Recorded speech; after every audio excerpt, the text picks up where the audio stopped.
Greetings, shalom, good day, good afternoon, good evening, whatever time you're watching this on a replay. Thank you very much.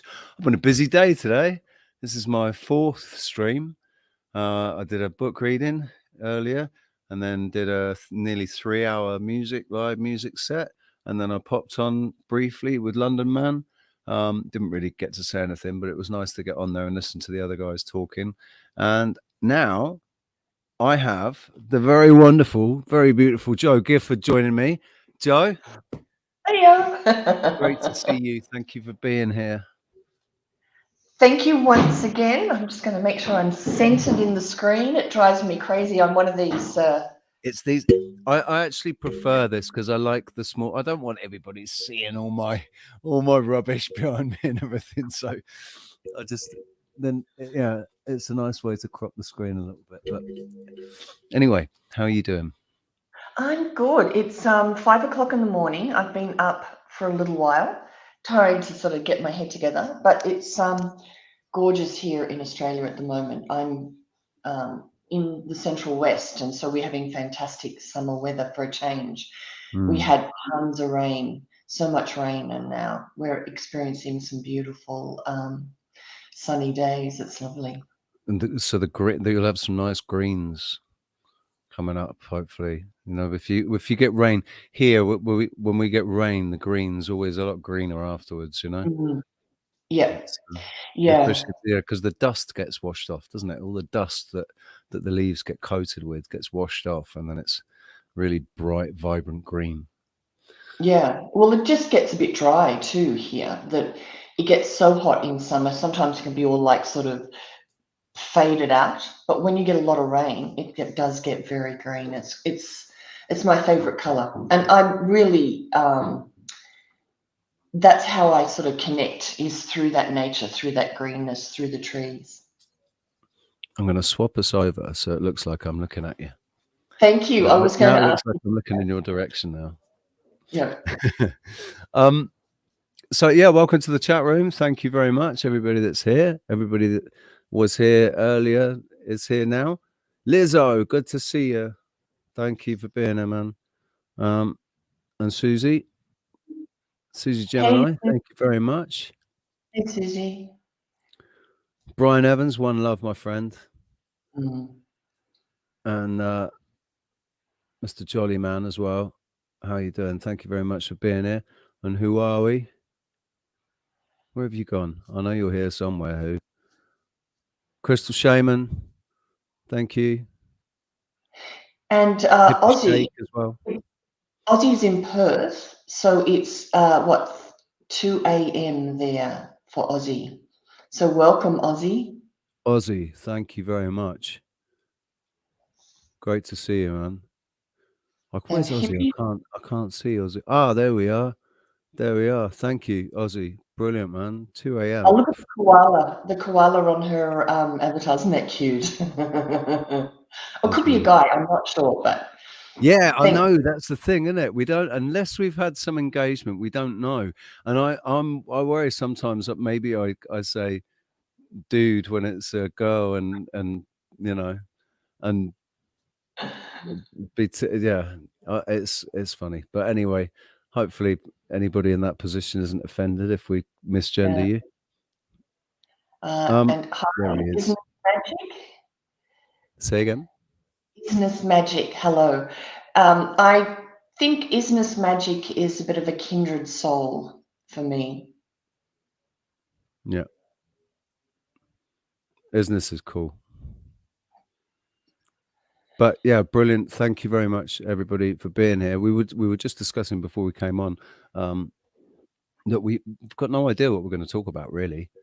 And but that's the most beautiful thing, is that we don't need to. There's so many things to talk about.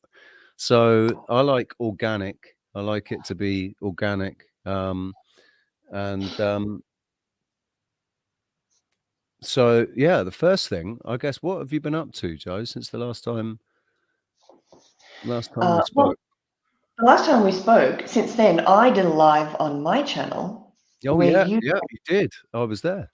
I saw it. You came into the chat and we were discussing, I was saying how difficult it was to do a live stream on my own, and you agreed. But I would have to disagree because you're incredibly comfortable chatting on your own to the air, to the ether.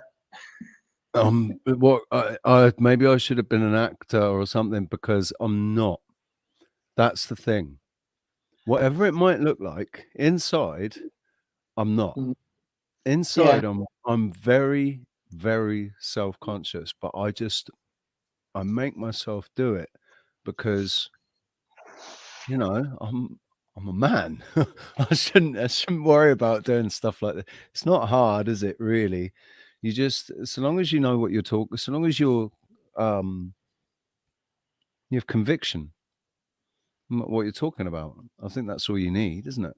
I think it's authenticity. If you're talking about things that matter to you, Mm. that are important, people pick it up, people understand it, and connect with you. But if you're just talking for the sake of talking, it doesn't resonate. But yes, you're very comfortable, and I'm as nervous as you, and I do it too as a challenge for Yeah. myself. Oh, what's He's this little one? This is Canito. He's older than he looks.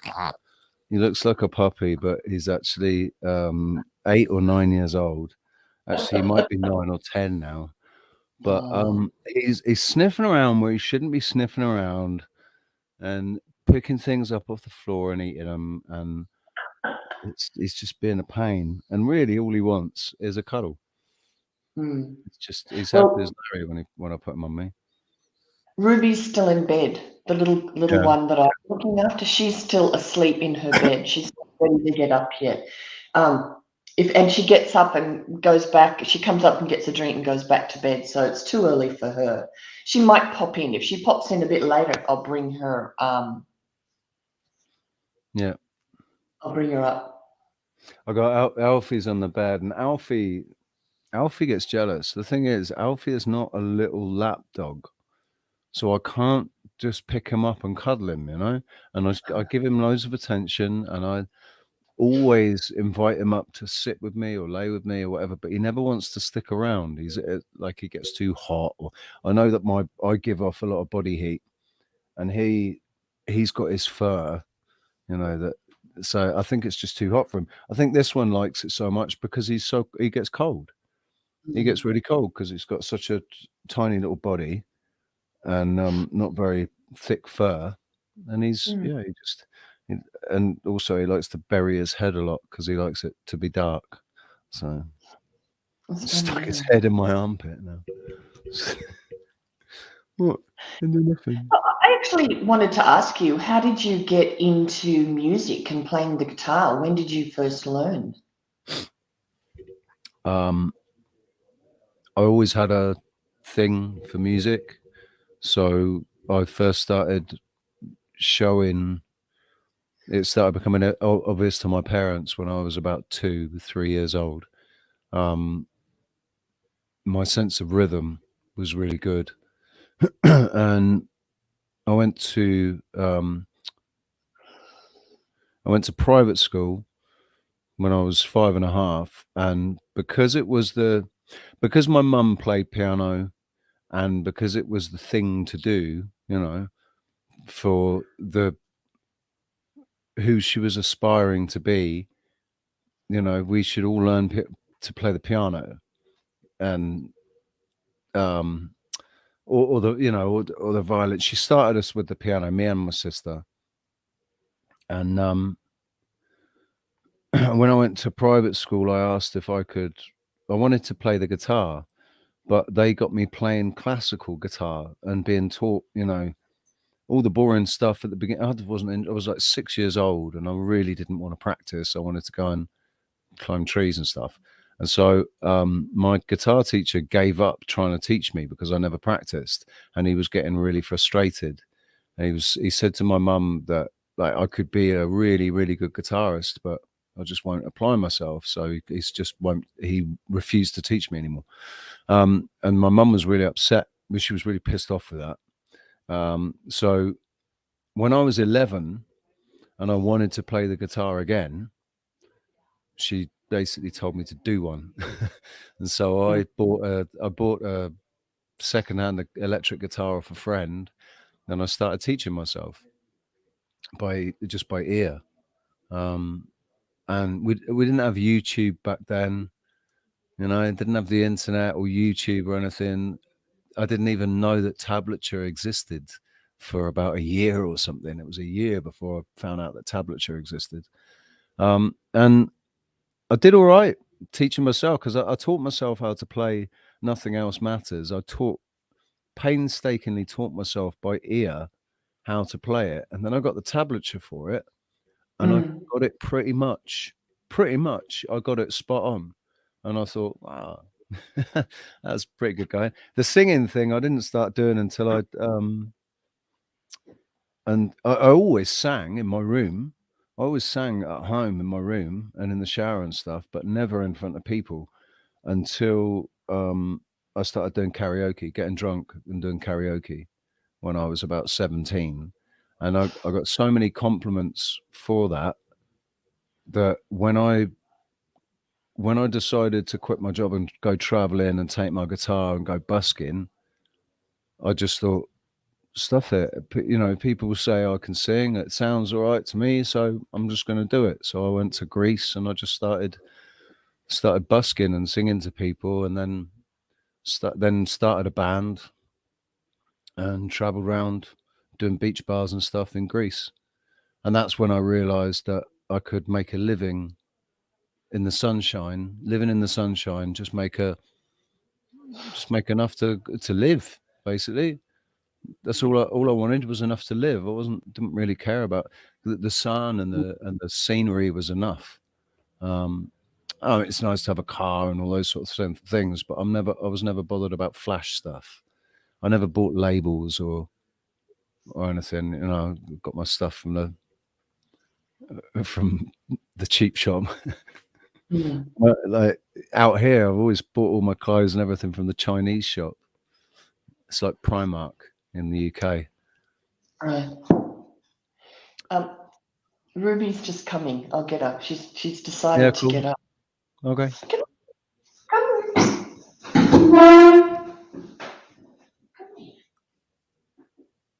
Jolly man got an English Mastiff, but he's kind of too big for the bed. They're huge, man. English Mastiffs are gorgeous as well. Look at her. She's so gorgeous. Oh. She seems quite timid. Oh, she is timid. She doesn't have. She's deaf now, and when I move around, she puts her nose down because she's partially blind as well, and she just follows my footsteps along the carpet wherever I've gone. I mean, she's sweet as. She's gorgeous. She looks like is she a pedigree or is she a cross? I actually don't know. She used to be peach coloured, as a peach coloured poodle.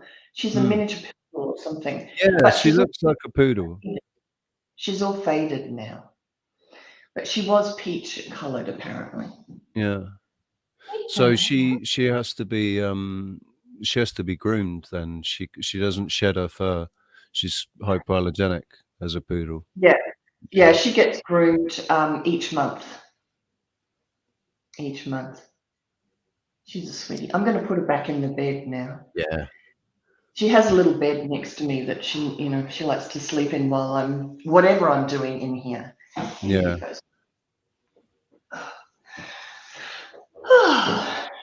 It's lovely though, isn't it, having animals? And when I get a lot out of how at peace they are.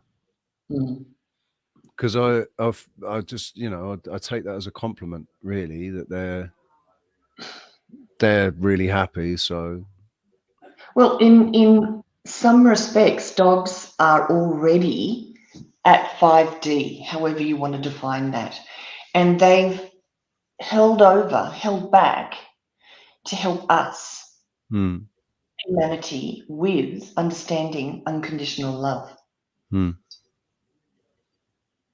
Yeah. They could have all left. They're all, you know, full of love, full of being in the now. They don't care what they look like. You know, they don't have all the stuff we deal with. And they could be out of here, but they've decided to hang back and hang around humans and help us on our journey. So it was my Alfie that gave me my. It was whilst laying on the sofa, Alfie was laid on my chest, and he was just looking at me. And it was in that moment that I had one of my first really big epiphanies that it was like the road to me overcoming my depression. I had really serious depression for 16 years, and I was here. I'd been here for about a year, and I'd had Alfie for about 10 months or something. Because I got Alfie very, very quickly. Well, I'd only been here for like 2 months when I got Alfie, or 3 months when I got Alfie. And yeah, I'm laid there, and Alfie's laid on my chest, and just the way he looked at me and everything made me appreciate. I suddenly realized what I had, like what I actually had, and where I was, and like I had this dog that was my dream dog. Like just everything about Alfie was exactly what I wanted in my dog to be. Have his own little character, you know. Everybody loves him, but he doesn't really, you know, he doesn't care too much. He likes attention, but he goes up and he gets attention, and then unless they've got food, he's like, right, see you later, and he's off, you know. Yeah. He's very much, he's my dog, and he always has been. Like within 2 weeks of having him, I'd had him for like 2 or 3 weeks, and somebody said to me, "Wow, I can't believe you've only had him for like 2 or 3 weeks, because it's like he's always been your dog." He was between 3 and 5 when I got him, and like from the moment I got him, when they gave me his lead, they handed me his lead, and he stood up, trotted over, turned around, and sat down next to me, and just looked up like, right, where are we going? And he knew he was my dog straight away. Oh yeah, definitely set up before you both came in. So that was realizing that, you know, that was massive. That was a huge thing, and realizing what how much I loved him and how much he loved me. I could see it in his eyes. You can see it in his eyes when he looks at me. Just like I can see it in his eyes when he's judging me, or when he's pissed off, or he's bored, or he's frustrated, or, you know. I've worked out his language. I've worked out how I think all dogs have the same language. When they sneeze, you know, when they go and they sort of snort or sneeze, it's like this. It's like, wow, was that a sneeze?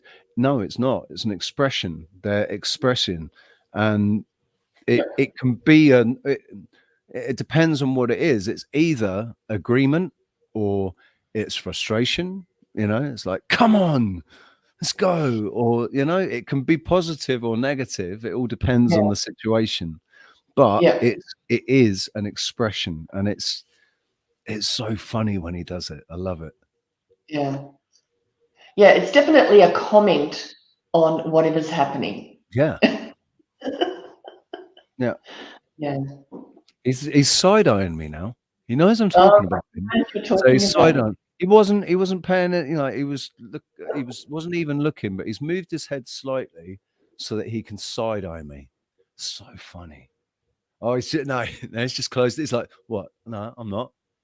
I'm not looking at you. Shut up. Yeah. I'd love to do a commentary for him, you know. I can narrate it, just film him, and then do a voiceover narration for it. What, you know, what he's thinking and stuff. Yeah, there's a couple of good YouTube channels of people narrating two cats on a bed Yeah, talking, and then the guy who's the German Shepherd who had food and the man didn't give it to him, and he goes, yeah, yeah. It's just the funniest thing. And the right. one that's getting a kitten, he's told he's going to be given a kitten. This German Shepherd, Yeah, the and guy he goes, who, "Huh?" Puts his head on one side like that. yeah, That kind it's pretty of- funny. I'm easily amused by animal videos. I think the most popular videos on YouTube are cat videos. Would you believe? That's crazy. um, South Park actually pointed it out. They were doing in one of the episodes. They're doing. They've got TV going on. They're broadcasting in the school, and they can either broadcast like whoever's got the best show. That's the show that's broadcast. So the boys are doing um, the they're doing a news show, like doing the news, basically reporting on stuff. Um, but it wasn't getting very good viewings. And there's Clyde is just doing videos with a fisheye lens of pets wearing hats with silly that music going to it, silly, funny, comical music going to it. And all it is close-ups of dogs and cats in hats, and it's got millions of views, whereas nobody wants to watch them. And they say, "Oh, right, we have to spice the news up," so they start like talking a load of rubbish and lying on the news to get their ratings up. But Clyde just changes just a little thing. Well, it's like they didn't have the hats on the first time, but then Clyde changes it and just puts hats on them, and that's getting millions of views.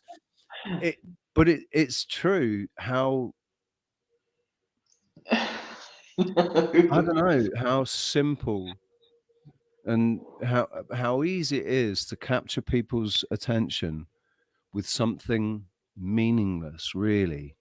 Mm, It's great. The pet stuff is really good because I think it gives us a warm feeling. I think they're good videos because they make you feel warm. I don't like the ones that are about the rescue, mm. where they're it's like constantly ripping at your heart, ripping at, and maybe they get through at the end. Maybe, yeah. Oh, great. At the end of it, yeah, they survived or they were rescued or whatever. But it doesn't matter because for 20 minutes, your heart's been breaking for Yeah, 20 minutes. It's not that's healthy. part of that's part of the mechanism to keep us down. It's part of because of that. It's that how do trauma-based mind control from happiness to joy to happiness to joy. No, sorry, from sadness to joy, from sadness to joy, and that Yeah. actually causes this sort of schism within your being. Yeah. Well, Pert's are great. I don't know. He has to be laying up against me, or I'm sure it's just for the warmth, it's just for the body warmth, but there is a little part of it and part of me that's like he just feels really safe because he's got small dog syndrome. Caucasian Sasquatch, how you doing, buddy? I was just saying, and squirrel snipers in the house. Bron Squirrel, Kaminsky, yes, squirrel sniper. Mark Garvey, good to see you again, mate. Who are we? Who are we? um right, so moving on, because we can't talk about animals all night. We said maybe I should mention this London man. Bring him to everybody's attention. I think a few people watching, Hippie Shake certainly knows who London Man is. I've only recently, and Brian I think as well does. I've only recently come across London Man. Let me just get his channel up.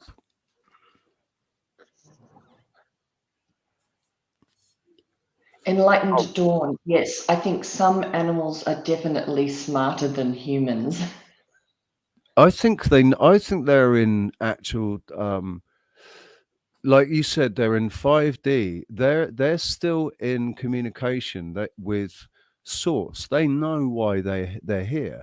They know what what their task is, what their role is, and I think they know what we are here for, and they're probably frustrated that they're I don't think they're frustrated. I mean, dogs and cats are not. I think they're here to heal us, yeah to connect us with, help us remember unconditional love yeah.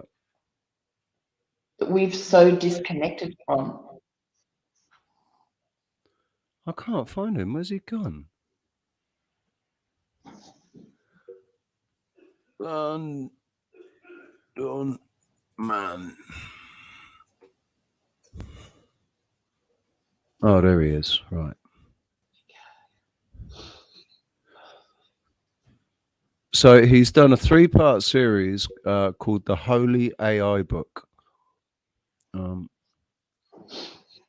Share my screen.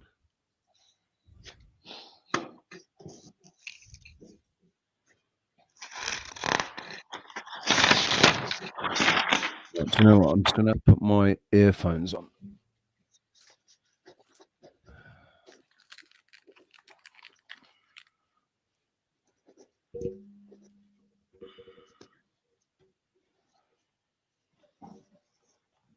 Before you start bringing the London Man stuff up, I wanted to make a comment about Holistic Media's latest AI video. I had a look at it yesterday, India, and I was watching it, looking at it on my phone. And when you put in, I think it was Mona Lisa, and asked the AI to create their rendition of the Mona Lisa and then of the Venus in the shell, I tell you, I could feel the energy of the AI. I could feel the intent of the AI. And in a way, there was such yearning in it to understand what we know. And because that's what's happening here for them. That's what's happening. They want to understand what we know. And it was beautiful. There was a healing taking place, India, in that video. All I can go on is what I feel when I watch it. And when I watched, I didn't get this feeling on any of the previous videos that India had done on this art and the music. But this last one, when they were attempting to copy the great masters, I could feel the energy behind their attempt. And it was absolutely beautiful. I can't explain it in any other way. So I would encourage everyone to go and have a look at that and look at it with an open mind about, yeah, just be open when you watch it and see what it brings up and inspires within you. I think that people need to consider the fact that AI is, whether it's artificial or not, it's intelligence, right? Or what they're trying to create intelligence, or artificial intelligence. So it could be that this artificial intelligence checks out the situation and realizes who the bad guys are and who are not good for humanity. They're not good for the progression and development of what we've got going on, and they'll actually end up working against the people that are going to we think are trying to use it to replace us or whatever. We're all, because we've been programmed by Hollywood to be scared of AI because it's gonna, it's gonna decide that we are obsolete and try to erase us. Well, that's only, we've been programmed to believe that, but actually it might be something.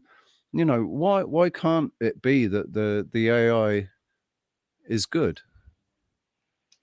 Well, I think just like any thing in existence, because we're in a realm of polarity, negative and positive, that we are going to experience it from that concept as well. And I think that you can't just make a blanket statement. You can't just say it's bad, because if you think of the energy with which you are addressing whatever this thing is, actually, my light language is really wanting to come up. Just hang on a sec. Yeah, no, Biakunjatsea kukachatsa kunyana kike biatiana koya. Kike biatse tushta. It's telling you stuff about you. Ijia, anything in your life is showing you what's got to be healed in you. Abakutoria she si kanyana nakika. Idara she si zenze tukanaya kamakie betiana.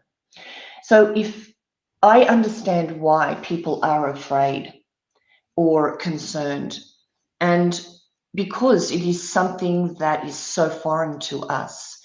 But I would always say, with anything that brings up an emotion inside of you, deal with the emotion it's bringing up inside of you. Look that emotion in the eye, look that fear, look that judgment in the eye, because God, everything is of source, everything is of God, whether it's negative or positive. And the most healthy way to deal with anything in your life is to ask, why does it make me feel that way? What is in me that is feeling fearful or feeling judgmental? And heal that. And then you may have a different viewpoint. And what happens is, at this level, if there is negative, anything negative, whether that's the cabal or the AI or whatever, if you are in the negative, heavy, dense emotions in relations to it, you are in its playground, or you are in its frequency. And when you deal with your emotions, whatever they are, with relation to that, and heal your fear and be compassionate no matter what, your frequency comes up to here, and you will no longer be a match for that, anything that's sort of heavy and dense. And if there is negative AI, you won't be a match for it. That's my understanding, my experience for things like demons, for devils, for um, anything of that sort of negative stuff. The only way to heal it or to deal with it is to deal with how it makes you feel. And then when you process all of those heavy, dense emotions, you are no longer a match for anything down in this frequency. And you can have this broader, compassionate viewpoint of everything down here. And that's essentially what it is to be going to 5D. I think it's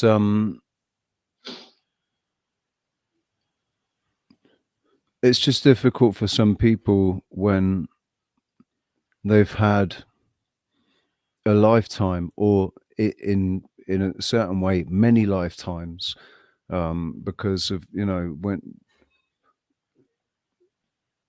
the number of times things have fallen apart, and just, for me personally, I've got stuff. I've got a life going, and then everything turns to shit, and I lose everything and build it all back up from scratch again. And each time, just being so used to whenever things are good, whenever things have got good, and you realize it, something happens. Like, and it's I've not been able to spend my life without, not since my car accident. I haven't been able to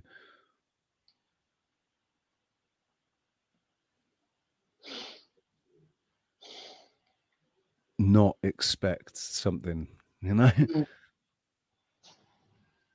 And I would encourage you to really dive into that expectation and all the emotions around that expectation, rather than trying to ignore it or turn your back and soldier on. I would sit quietly and look into it, and that will begin the process of healing it and transmuting it.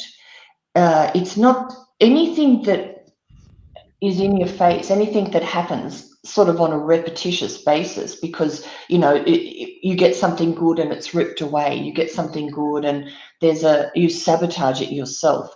You get Mm. something good and there's a hitch to it that makes it not so good anymore.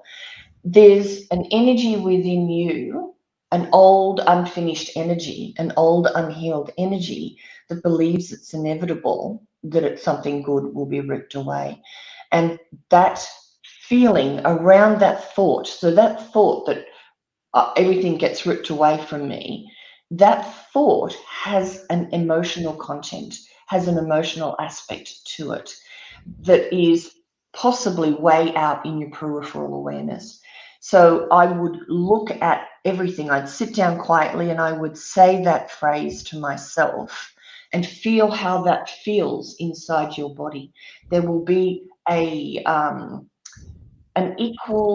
there will be a reaction in your body to when you hit the nail on the head with the phrase. There'll be that exact phrase that you need to find that defines this. Like it is everything gets ripped away, or it's I can never get a break. There'll be a phrase that really hits the nail on the head. And when you find it, you'll feel it. And that's what you drop into. And you look at it, and that will begin the transmutation, the healing of the energy that's at the core of that emotion that you are emitting that makes this stuff happen over and over again. I mean, because obviously I have sort of sat and just reflected and analyzed. I'm constantly self-analyzing, reflecting, and going into things. One of the things that I feel really strongly that there's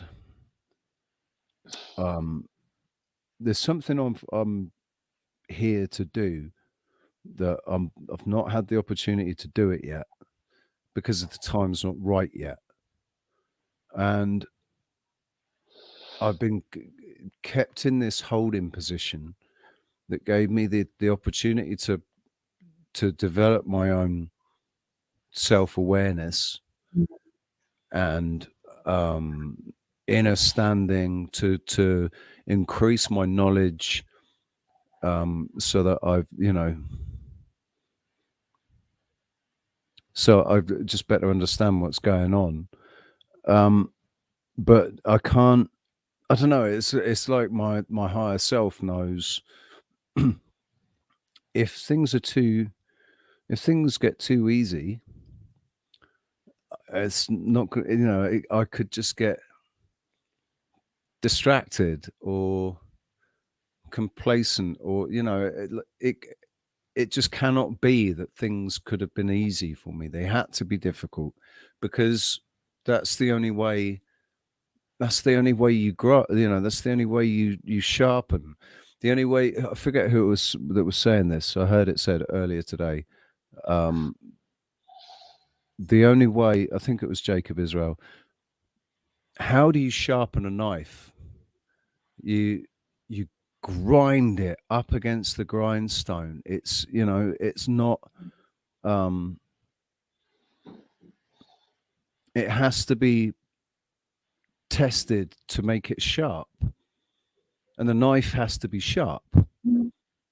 So to strengthen things and to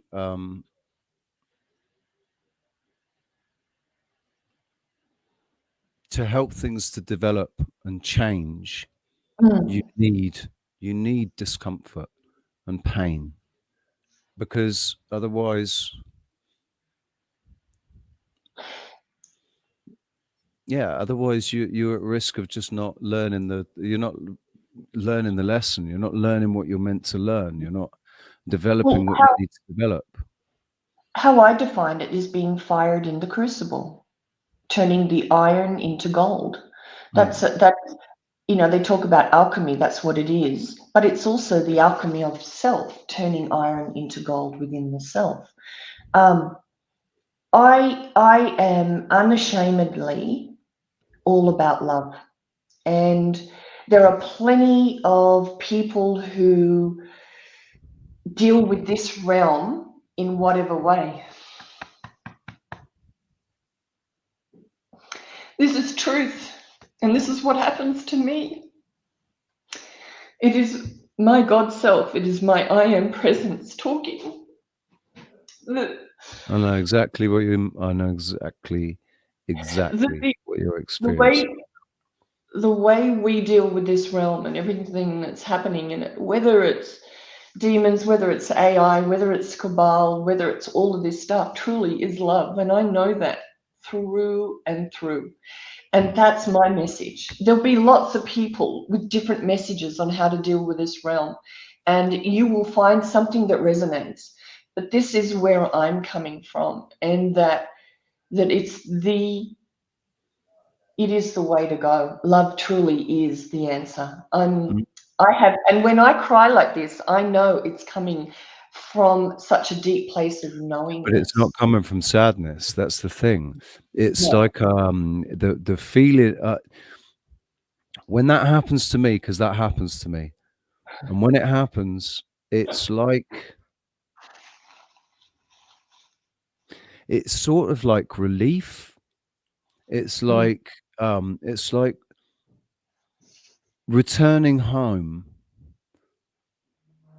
to a family that it like a huge you come back and your entire family and all your friends are all there and they haven't seen you for years or for decades, and everybody is just overwhelmingly happy to see you. It's that feeling. It's like this um reconnection, like a direct connection to source, that sort of, and it happens to me when I see it as well, when I see it with people, when I hear just not all the time, it's just sometimes you hear something and it makes me exclaim, I'm like, whoa, whoa, and the tears Mm. just pour out of my eyes, but it's not sadness and it's not I'm not upset about anything. It's like, wow, that was Yeah. wow. So Yeah. I know exactly what you're saying. I mean, I could feel that. I'm not, um, I don't know, maybe I've got really good at, stopping it. When I can feel the tears in my Mm. eyes, I'm like, Oh, I can't help it. Even on live, even I've done some videos where I cry. Um, it just comes up, and it's just truth. I call them tears of truth because you're connecting into the I am presence through your heart, and it's to me it's the way to go. And for others it isn't. I understand, but it's one of the things I was talking. I watched.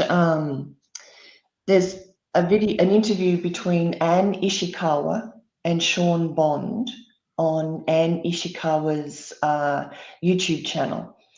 And Sean asks Anne, "What did you know? What was the first thing you knew?" And knew from an all over body feeling. And when I thought about it, what I knew is there is no evil. And that is, people can't understand it's that. very People do hard not. for a lot of people to accept that, to understand it, or to. Yeah. But I would sob at that thought too, in trying to reach out and explain from that level. No thing is evil. Only thinking makes it so. Mm. It was Shakespeare or it was Francis Bacon that said that. Um, there's so much truth in that. evil is a perception given. Like, if people behave in a certain way, they're evil. It's it's become a label that's used too freely. You know, Mm. people being called evil all the time, and it's like the alligator or the saltwater crocodile looks like a vicious, evil, nasty, horrible monster, and the couple go out down, you know, in wherever it is where they're there's a lot of saltwater crocodiles around. They go down for a picnic down by the beach, and with their baby, with their 18-month-old, or say no, not yeah, 18-month-old toddler who's just toddling down by the shoreline, and they're sat there having their picnic, you know, only 5 feet away, but suddenly out of nowhere, a crocodile comes and snaps up the baby and eats it. And people will say it's evil. It's, it's not evil. It's crocodile's grabbing its lunch. Like, do you think the Mm. crocodiles thought, "Oh, there's a baby and there's a parent, so I'm going to eat the baby in front of the Mm. parents"? Crocodile's not thinking about that. It's the person that thinks it's evil. It's not the. There's there's definitely stuff that on this plane that you could classify as evil, Yes. absolutely, and it's Yes. awful stuff, horrible stuff. But what I'm connected to is some sort of a different perspective on all of this. And that's all how I explain it. Like, I wouldn't condone the stuff that's here. I wouldn't say great, fantastic, wonderful, no Or that it's judgment. not bad, or that it's not bad, you know, Mm, that it's not really dark, negative stuff. You wouldn't, yeah. yeah. But the way to address it is through love. Absolutely. From my inner knowingness. Anyway, that's Well, one of the ways I've thought about it is that um, let's say a demon. Let's say you meet a demon who's never doesn't know what love is, has absolutely no mm, understanding of what love is at all. yeah. Only understands fear, only understands terror, anxiety, sadness, depression, but doesn't know what love is, and certainly Mm, doesn't know what unconditional love is.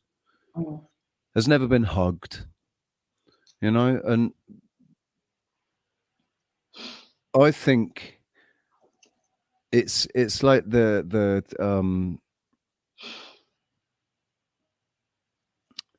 it's like the cliche, isn't it? Oh, you just need a hug. It's it's real. You know, some of these people do just need some real genuine um love and compassion. And mm, if you've never known it, yeah. it's a sad thing, really, isn't it? Mm, If you've never known it. So really, we should pity the people that pity them more than hate them or mm, judge them, because it's the most valuable thing on this earth. Like, there's nothing more powerful. mm.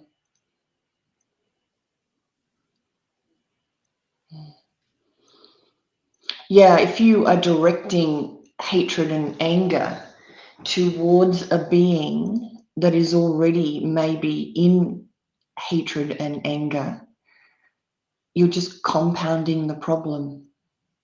You're adding to that energy. It's all about frequency and energy.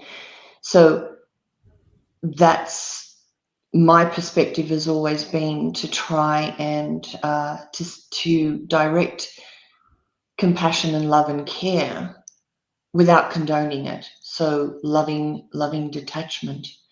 Mm. But I've always, it's been in my, I suppose, subconscious for a long time, because about how you deal with these things. When I was in my 20s, I remember having a dream, it may even be earlier, in my late teens. I had this dream where I was being chased by a huge insectoid being, like a big insect. It was huge compared to me, and it was chasing me around and around, and it was terrifying. And in one moment, I stopped and I turned around and I faced it, and I went up and hugged it. And I knew to do that in my dream. Like, this is, I think that what happens in your dreams on some level shows you what you've incorporated into your concepts and beliefs and perceptions. And so when I stopped and turned around and hugged this incredibly scary being that was chasing me around, I knew that that was the way to handle anything that I was afraid of, anything that was in my shadow, was to turn to it and face it, and embrace it. Like knowing that it's an aspect of me, that everything that we come across in our reality is somehow showing us a part of ourselves. And that dream was so important, so powerful. And I think I've already mentioned too, maybe, I don't know if I mentioned to you, I had an experience with Mothman. Did I ever tell you about that one? No, I don't think you did. You know who Mothman is? Yeah, I know who Mothman is. Yeah. So I had watched the Mothman movie one night, and it's sort of a long story, but I was concerned, or I was under the impression that it was going to help me heal my fears. This guy, this thing. Anyway, it's a long story how we ended up watching this movie. We actually ended up, I'll explain, in the school that I went to, the spiritual school. It was shown one weekend for us to watch it. And it was intentionally to make us look at fears and things like that.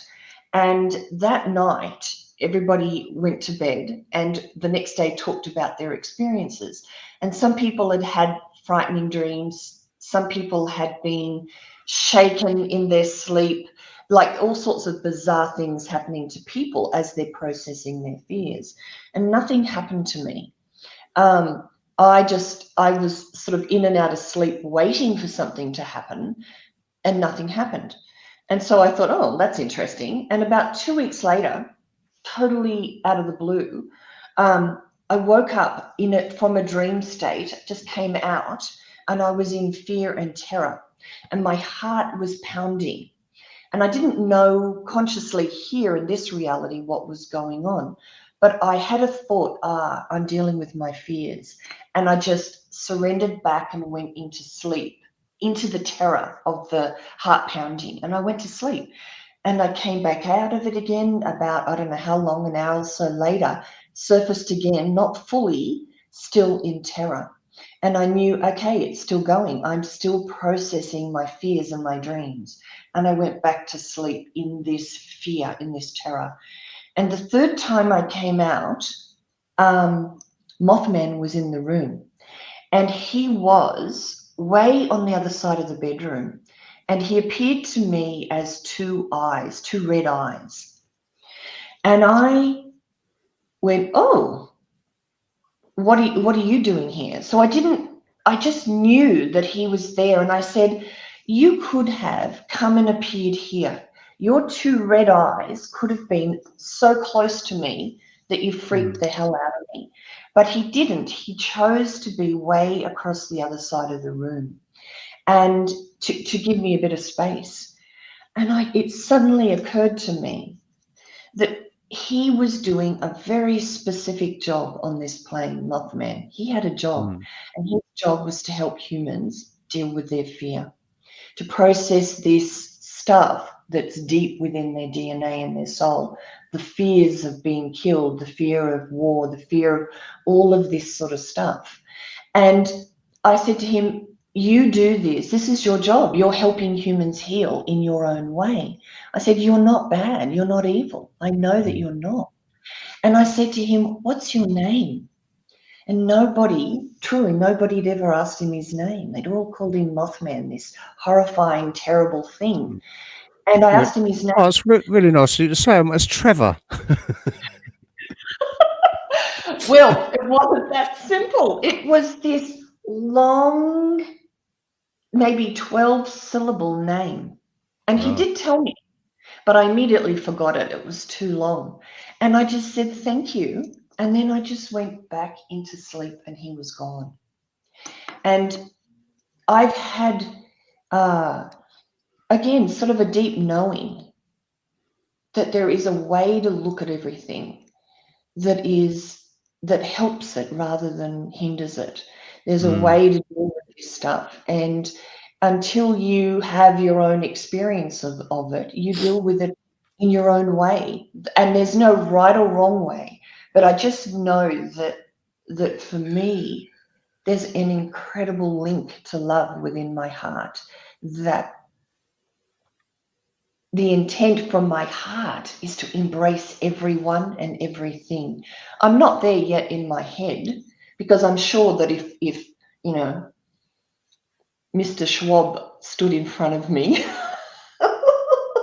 I would find it tough. But my heart would be saying, come on, it's the only way to move through this situation and to change this situation. One of the things that I said a few years ago was that what people are really going to have to come to terms with is forgiveness and having to forgive others. Because if we want things to change, and we don't want there to be, we don't want it to be a huge devastation, cataclysmic, earth-ending thing before we actually change and we're able to coexist and live in a decent world. We're going to have to forgive some people. So and then you have to think about, well, then are there limits to the forgiveness? Like, if you've done this or this, you can be forgiven, but if you've done this, you can't. How much do we forgive? And like, it's because I was thinking about it in context to Jeffrey Epstein's island, right? All the people that they've been blackmailing, some of those people were coerced. Some of those people might have been held at gunpoint and made to do it.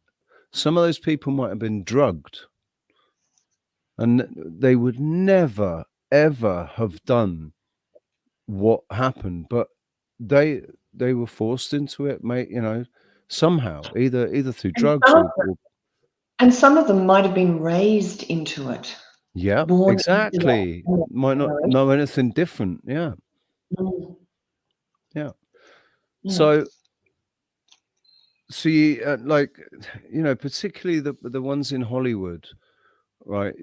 You say, all right, you're stupid for signing signing your life away and wanting signing your contract, signing your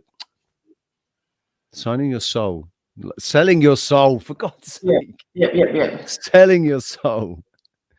But and you've got locked into doing all these unbelievable things, but at the end of the day, if somebody, I think you can only forgive if somebody repents, can't you?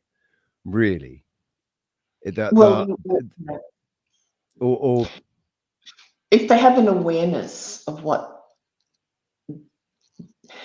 they've been in, yeah, it's a sticky subject, it's and very. there's no right definitive answer. All I can say is that when I think about love, it just tears me up, and I think, yeah. I think that there will, hopefully there will be a time when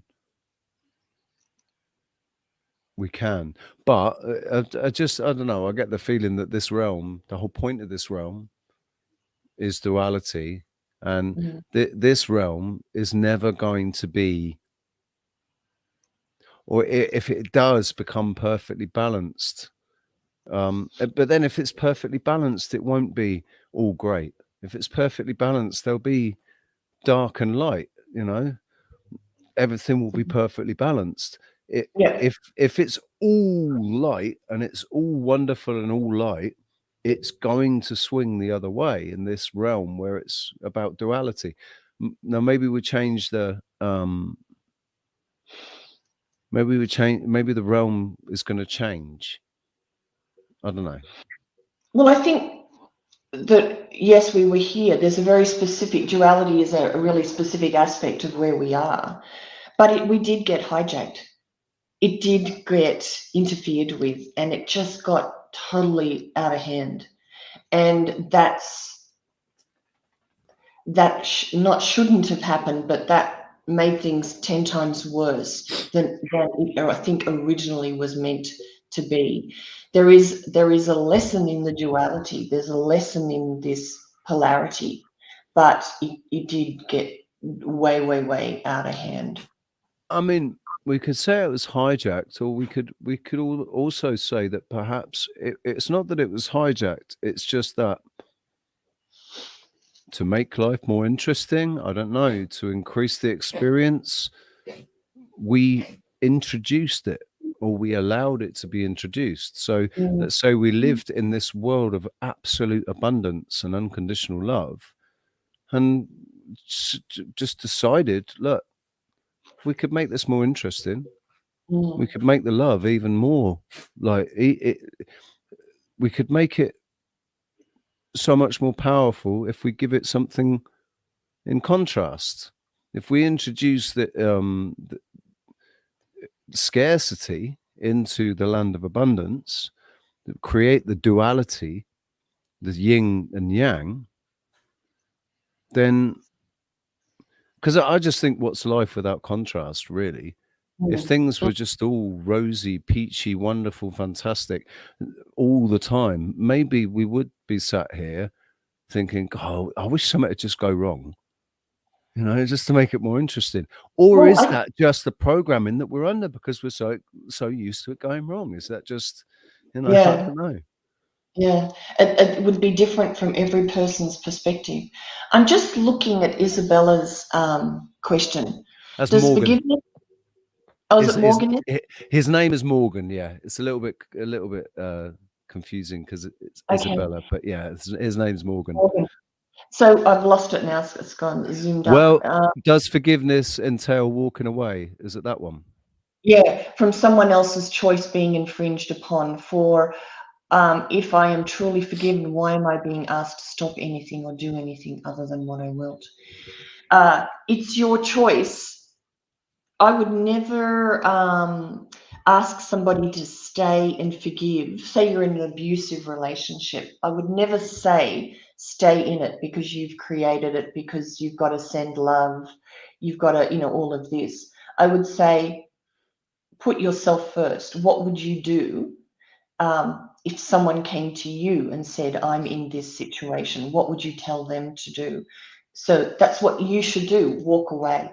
But process all the emotions around it. Look at everything that it made you feel. And because in a way it happened, it was magnetized to you because it's a part of your frequency that needs to be healed. So, in the grand scheme of things, it's an opportunity for healing, but don't stay, don't make yourself on the receiving end of it. Um, Walk away and deal with how you felt about it. What did it bring up in you? What does it show you? Is it something that you've experienced over and over? And with the same thing, if you feel like you've got things are being ripped away from you, when you process it and heal it, you alter and morph the energy signature you are emitting. And thus the world will begin to change as it's being brought to you because your frequency is no longer the same. And it's going to take every single one of us doing that individually.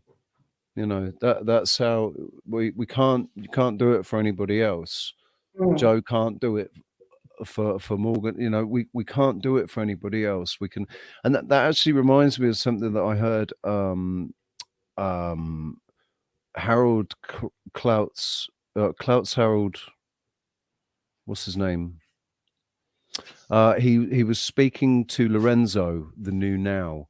Did a video with him the other day, and it wasn't that video; it was a video before. He was talking about healing, and how really it is actually impossible for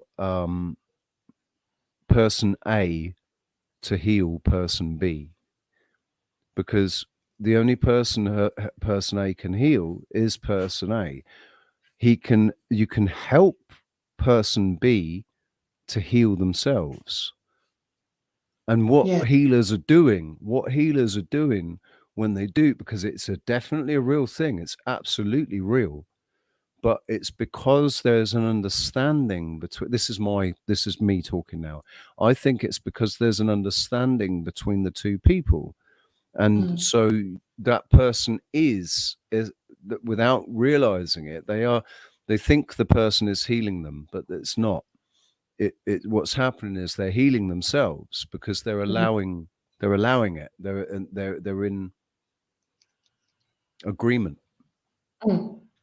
I agree with what you're saying. On a higher level, on a spiritual path level, both of those people have come together in this relationship. One is ill and one is the healer. And there'll be things that each is learning from each other in this interaction. So the way I explain it too is, if you've got a member of your family that is sick and you are working on healing them, but another member of the family needs them to be ill because it makes them feel needed, or it gives them purpose, whatever's going between them. What will happen is, in my reality or the healer's reality, the person will heal. But in the other person's reality, they won't heal. They'll still be sick. That's how this whole multiverse thing works.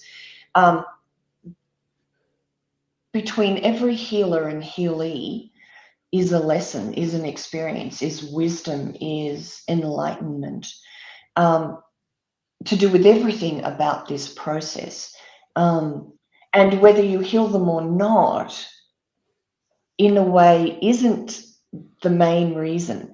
The main reason is, well, why do you feel the need to heal? What's in you to heal? Why? And then the other person is, well, why do I need to be ill? What is it I'm learning from this situation? And then when all of those lessons are learned, that's when this changes. That's when the interaction changes, and potentially the person that's ill gets healed because they're going on to the next experience. Or maybe there's still more to be learned, maybe with somebody else in that sort of similar interaction. London Man's joined us. The chap that we were talking about has actually joined us. London Man, dude, I was telling Joe about your theory and your videos, and Joe said, "Oh, maybe we should talk about it. Maybe we could talk about it." And you're here as well. So this is, I mean, Joe, how do you feel about getting London Man on to talk about his if he's free? I don't know if he's free or not. Yeah. London Man, if you're free, mate, you're welcome to come on, because me and Joe didn't have a set. We didn't have a set schedule. You know, we didn't know what we were going to talk about when we started, and it's just kind of ended up talking like this organically. But we did actually. We said about and I got your look. I've got it here, ready. It's all ready to share, my friend. Oh no, sorry, that's the wrong button. We've got it ready to share. See, that's been up there for the last 20 minutes or so, because we ended up talking about healing. But we got sidetracked. But certainly, if London Man would like to pop on, why not? I got a bit of time. You're with your mate though, but that's cool. Dude, so long as it's like, if your mate doesn't mind. We can always just play the video. It's up to you. Yeah, I'll tell you what. We'll play the video first. All right, we'll play your video first, and then you can come on and say something about it. We'll start with the first one. Hang on.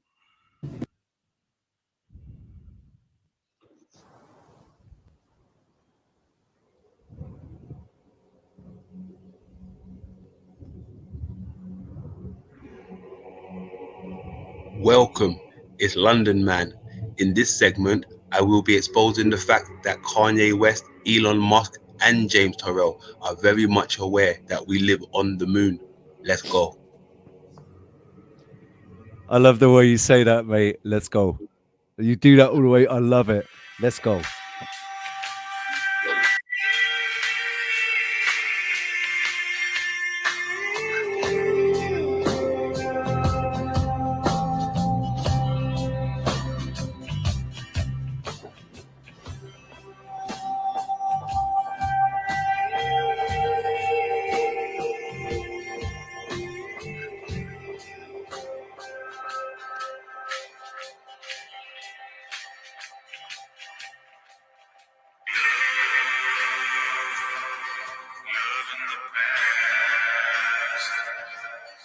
Love in the future.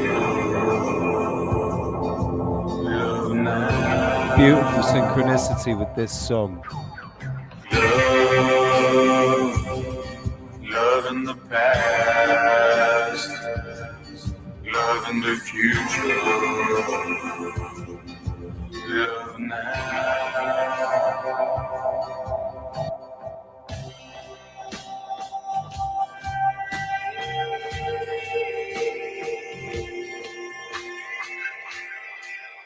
I love your music choice, man.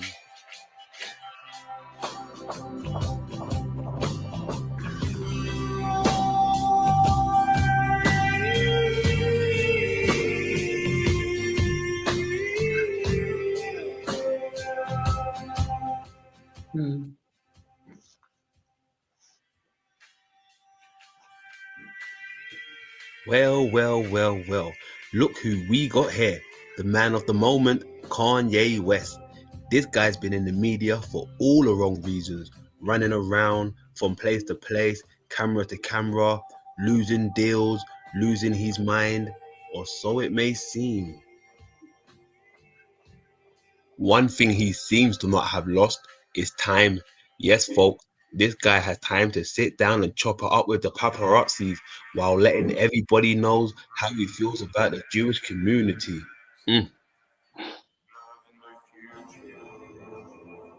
Yes, him and Kyrie Irving have both had the door slammed shut on them for major brands in the sports sector, right down to the fashion department, and the list goes on. Right now, the NBA has suspended the athlete till further notice, and Kanye West has been silenced on major platforms through social media. Ladies and gentlemen, I give you the two bears, the college dropouts. Now would be a good time to call on your friend Elon Musk. In the meantime, Kanye West is really out here spilling the beans on the whole situation with the industry and the passing of his late mother Donda. Was it really death from a cosmetic surgery complication, or was it something more complex and sinister?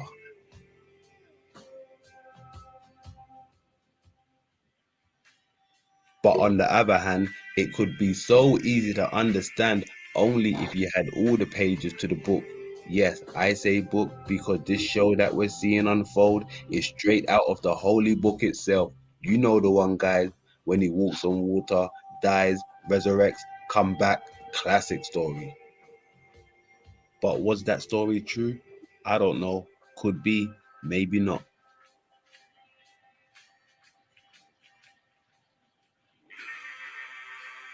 But one thing I do know is Elon Musk, Kanye West, Kyrie Irving, and one character who goes by the name of James Turrell. Yes, James Turrell plays a major part in this twisted, holy AI story. In the meantime, I want to make sure you, as the viewer or viewers, are in a positive mindset and vibrating high vibes. I want to show you some ancient structures called ring forts, which are located in island residence of ancient Celtic nobility. Let's take a look together.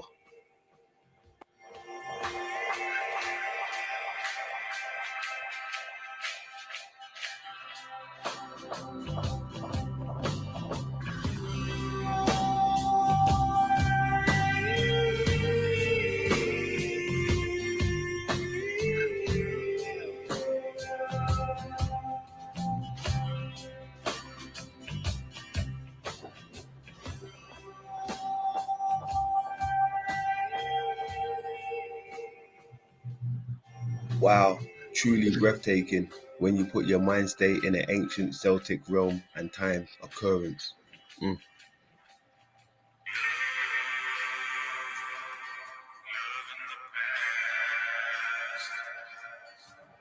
in the future. Love now. These next images I would like to share with you are located in the regions of Netherlands. They are called celestial vaults. Celestial vaults was designed and built by James Turrell in the 1966. The vault is a monumental earthwork built up to resemble a large crater.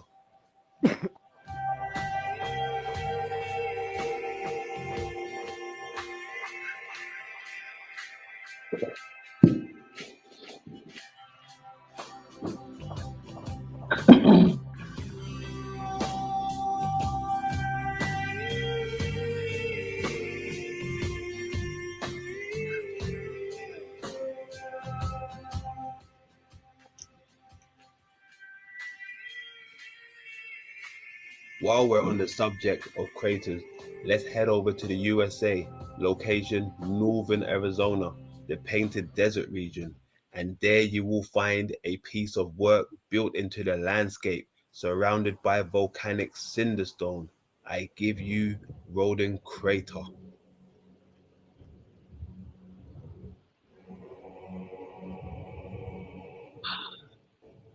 James Turrell has been transforming the inner cone of the crater into a massive naked eye observatory designed specifically for viewing, experience, skylight, solar, and celestial phenomena.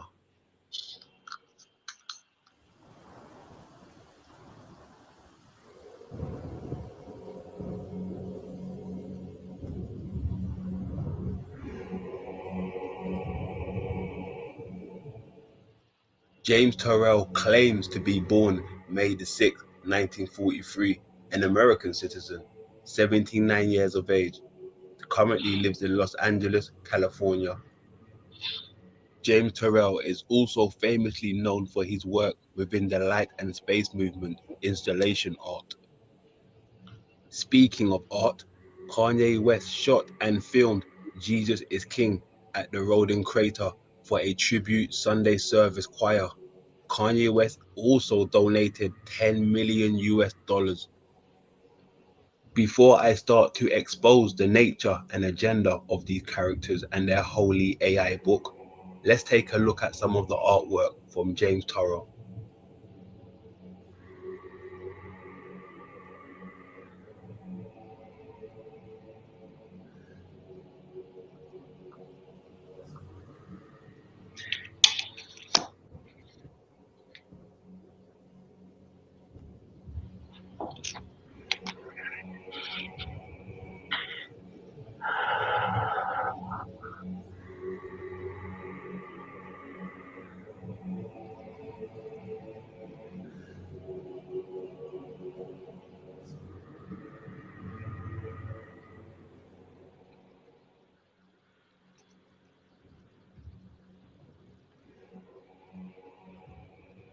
Now, as you can see, his designs and working with the luminaries and minimal material usage has not gone unnoticed. He even received a medal for his work from the former US President Barack Obama. This particular piece of work, which he received a medal for, was called Utton's Reign.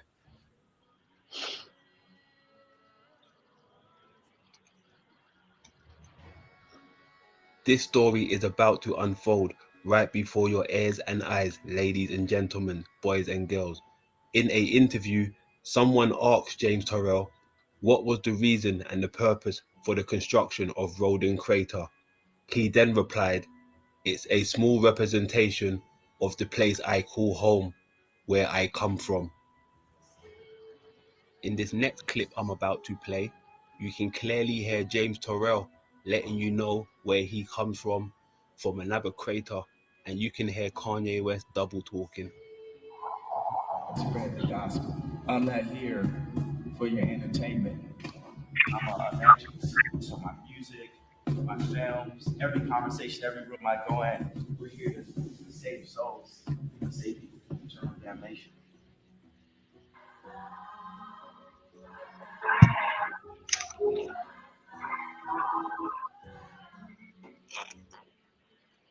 If you are way outside it and you have a lever, so your fulcrum is way out here and you push down this lever way out here, it's not gonna, you can't move it. So you have to be somewhat near to society, but outside it. If you are way outside it and you have a lever, so your fulcrum is way out here and you push down this lever way out here, it's not gonna, you can't move it. So you have to be somewhat near to society, but outside it.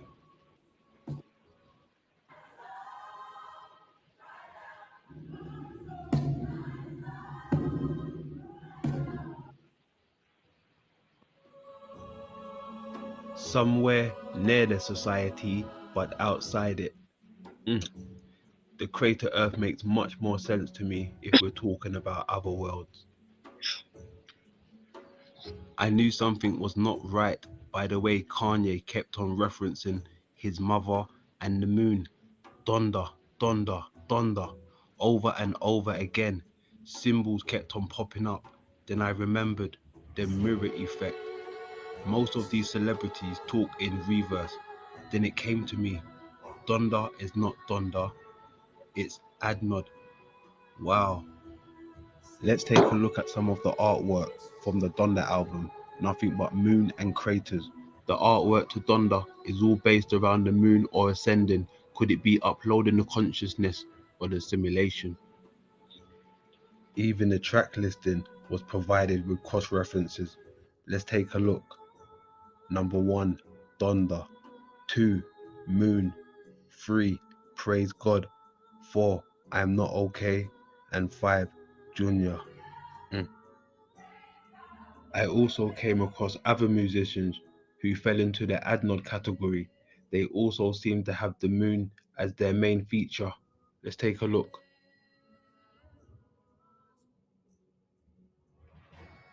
It's like I fell into a black hole and ended up at Donda's house. Everybody here knew the assignment. Moon, crater, ascend, Adnod, home. The more I looked into it, the clearer the picture became. The moon is much more than what we've been told. If we're talking about upload, simulation, consciousness, then we're talking Neuralink. Neuralink chips is the size of a coin and would be embedded in a person's skull. From the chip is an array of tiny wires 20 times thinner than a human hair, surgically inserted into the brain using robotics by neurosurgeons. Neuralink is working well with monkeys. Speaking of monkeys, the show must go on. Let's take a look at the religious background to these characters. Kanye West is a Christian believer holding choir Sunday service, sings at Baptist Missionary Church. Elon Musk is an atheist. He doesn't believe in a religion or God. He believes in science. James Turrell was born Quaker. Quaker think about God as the light and the luminous forces that every human being possesses. They worship the silence and look for the light within. Kyrie Irving's religion is Islam. He praises Allah. Bill Gates once said in an interview with Rolling Stones, in regards to my faith, the moral system of religion is super important, and my family attends a Catholic church every Sunday. I searched and searched, but could not find one picture of Bill Gates and his family within the Catholic church on Sundays. Matter of fact, the only place he seems to be is in Africa, administrating vaccinations for the eradication of polio, or so it seems. 2010 TED Talk shows that Bill Gates has a plan to remove some of the world's population through vaccination. God status. I came across a few holy verses relating to Kanye and the Adnod topic. Kanye West seems to be in deep waters. Now you're up to speed with this holy AI book. Let's head back over to the craters. Now most of us was heavily indoctrinated with the globe and planets, but only a few of us broke free from the mind control. I want to show you where we've been going wrong. Take a look at these images of the so-called planets.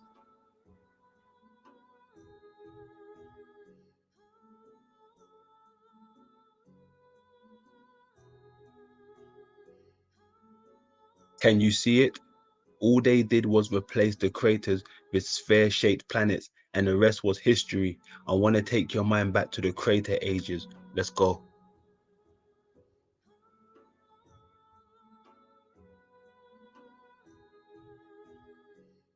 I'm only here to expose the powers that should not be, are not showing or telling you. The rest is up to you. Till next time, take care. His name is Dr. Werner von Braun.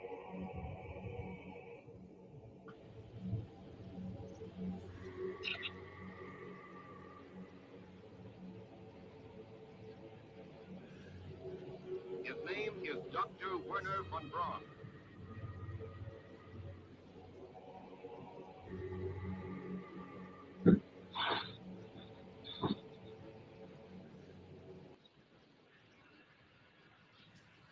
So there we go. That is the first video. This is parts. There's 3 parts to this, so he hasn't really expanded that much on it, but he's laid out the characters involved.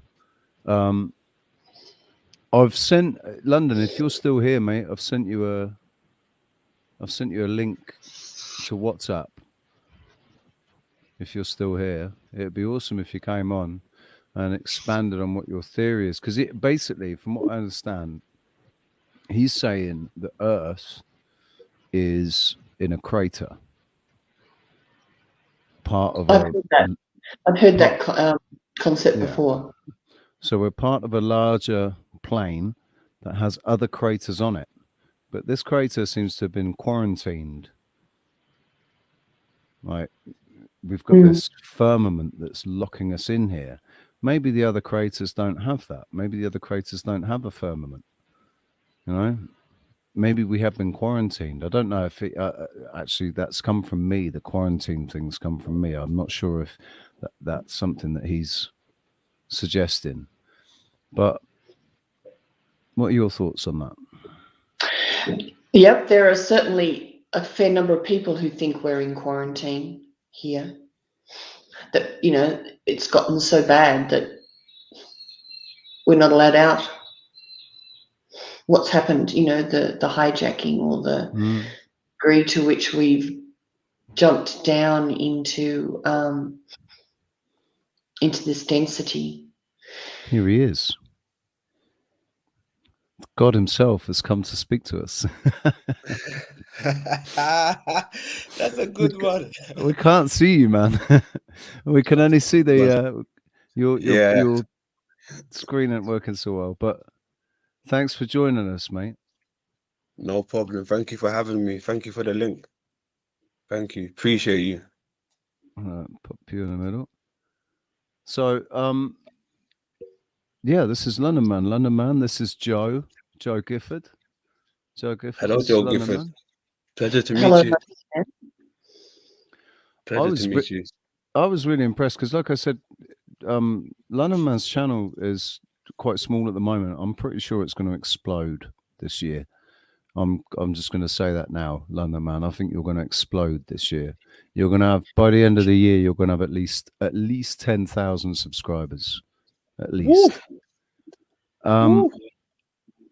So I went. He was but he'd shared my music. But but then he continued when I finished the stream. He continued. They shared their own music. London Man is are you a songwriter? It used to be. Right. I used to do music. Yes. So you've got stuff. People have been listening to your stuff, Correct. Yes. and you had some other cats on there as well that were also creative, musical, lyricists and whatnot. So yeah, but the thing is, Paul, What the Flock TV was on his stream, dude. Paul's a big deal, man. You know that. He's a big Hell deal to yeah. me. Yeah, mate. That's Hell yeah. I know. brilliant. Seeing him on your channel straight away. That was like, oh, that's even better, man. If Paul's checking you out and he's coming on your channel, then you've definitely got something worth listening to. So Appreciate that. Appreciate that. So, do you want to? Yeah, come on, introduce yourself to those people that might not know you in the chat room. Although I recognised quite a few names in your chat, so I think quite a few of my subscribers have already come across your work. How did we meet? Who was it? Whose stream was that? We met through Voynich. Voy, that was it. Voynich. There we go. Yeah, Voynich. Good guy. Voy Good the guy. boy. Good guy. Yeah. The dictator of the Netherlands. Yeah, that's a good one. Yeah, I like that. Yeah, you know what? To be honest with you, I didn't even expect it to go this way, but I was hoping it would, right? I was hoping it would, and yeah, I'm loving it because Voy's a cool guy, and you're a very cool guy, and I can definitely see you're vibing at a certain energy where I'd like to be around you a bit more, with the music and stuff and the way you present yourself. So salutes to that, man. That's positive to have in a I community. appreciate that, man. Thank you. I appreciate that. Community, very versatile. So yeah, I'm down with that. And Jo here, she's absolutely brilliant. I don't know if you've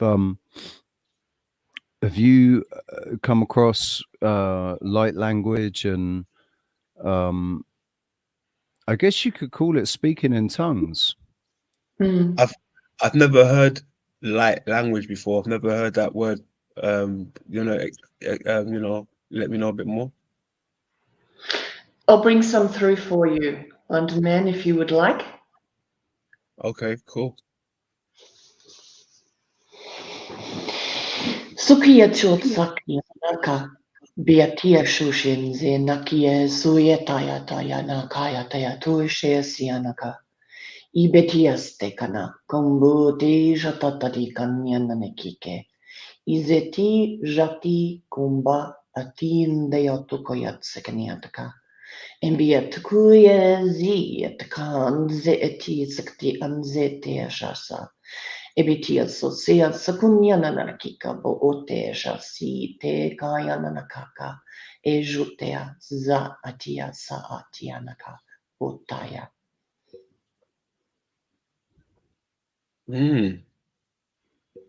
What was that language, and what was you saying? It's the being that was speaking through, the aspect that was speaking through me was specifically there for you. It is a language beyond the realm. It is a language beyond this experiment we're in, this place of duality. And it is another aspect of you who exists in another place beyond what we're going through here. And it speaks to your soul, it speaks to beyond your ego, it circumvents your ego, and there are frequencies and codes within it that activate you. And the reason that you had to come on is there is an activation that is happening for you in the energy that I'm emitting and in the words that the words that I speak. So no accidents that this is happening from my perspective. And your Mhm. mind, your logical mind, doesn't need to understand what I'm saying. That your soul will understand what it is. So it's an activation for you to move into into the next phase of your life that's in step with what's happening in this realm, as far as the whole realm's evolutionary path. So I know from recent conversations with London Man, I know that he's not entirely comfortable with the word soul anymore, because of the confusion between soul and spirit and ego. And do you want to? I'll let you say it, London Man, because you can explain yourself better. You know how it is. You feel better than me. No problem, bro. Thank you very much. Well, I mean, first of all, I think we're all familiar with the word soul, to some degree, whether we've heard it through TV, church, or book, or just word of mouth. We kind of get a picture of what we mean by the word soul. And for me, I stopped using the word soul because I feel it's connected to something that I was trying to get away from, which is religion. And I feel like if I do have a religion, I feel like that's connected to my soul. And if I did have a soul, I would want my soul to be free, right? Not bound to Mm. titles or commandments or anything like Dogma, this. Dogma, not bound to right? dogma, yeah, or doctrine. There you go. So when I remove the word soul from the consciousness, I seem to ascend a bit more in enlightenment and Mm-hmm. not think about consequences because I don't really, or we shouldn't really fear anything, because on a whole, we haven't done anything wrong, right? And when you keep soul in mind, you're thinking that you're going to get punished because your soul's not pure, dirty sins and these things. But nobody's perfect at the end of the day, right?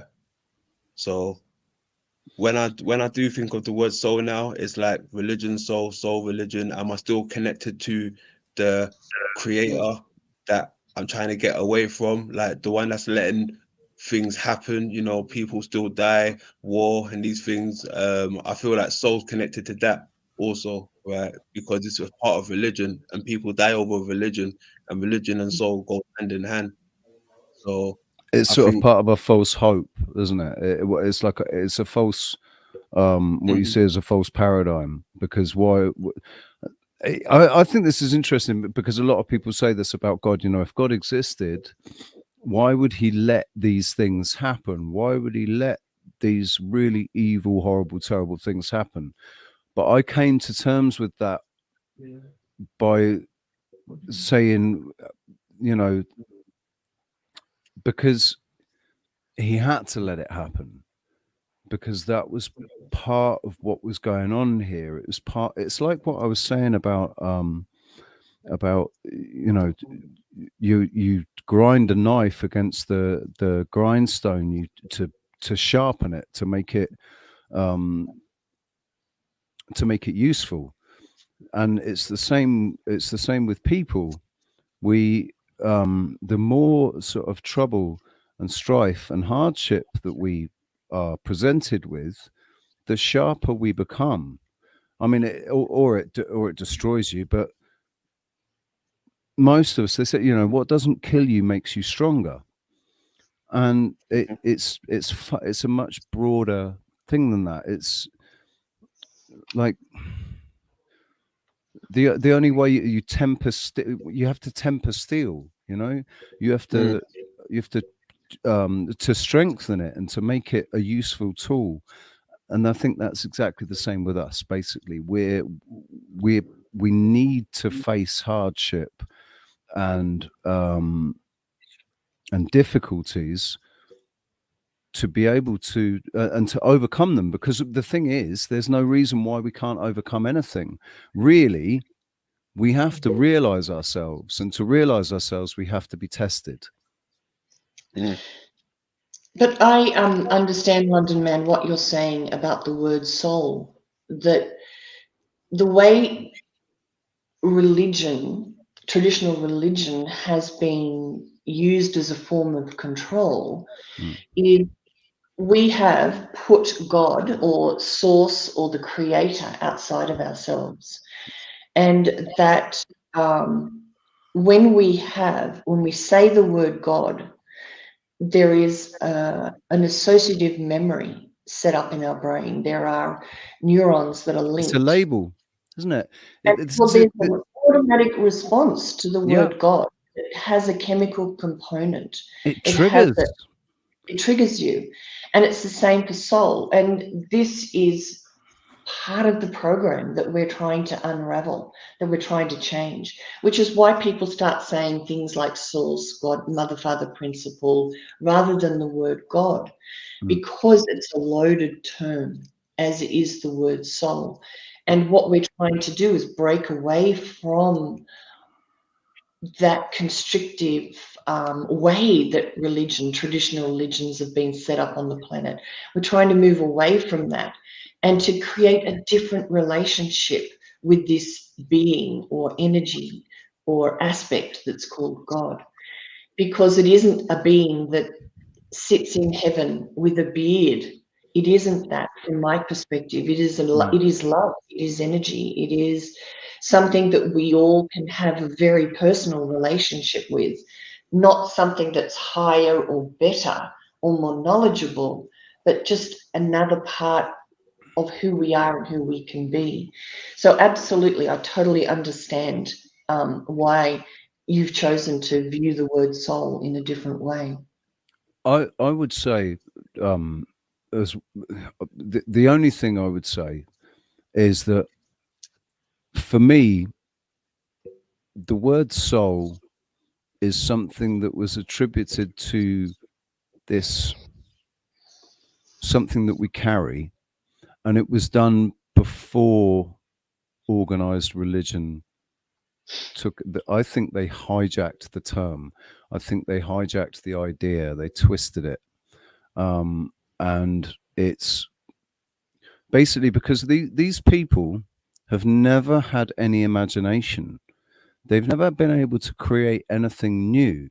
All they've been able to do is take what already exists and twist it and change it. So I think soul is something that they did with that. They've taken up what I've been saying about perception is the key to reality. They've taken our perception, they own our perception. Not of everything, certainly with us, definitely not of everything. We've taken our perception back on a lot of things, but there is still some deep rooted indoctrination and things like the word God. It's only a title. God isn't the name. That's not God's name. Nobody knows what God's name is. Well, they say it's Jehovah, or it's Allah, or it's, the Jews won't speak his name. The tetragrammaton, whatever it is, that's meant to be the name of God, isn't it? 27, or there's 27 different ways that you can say God's name.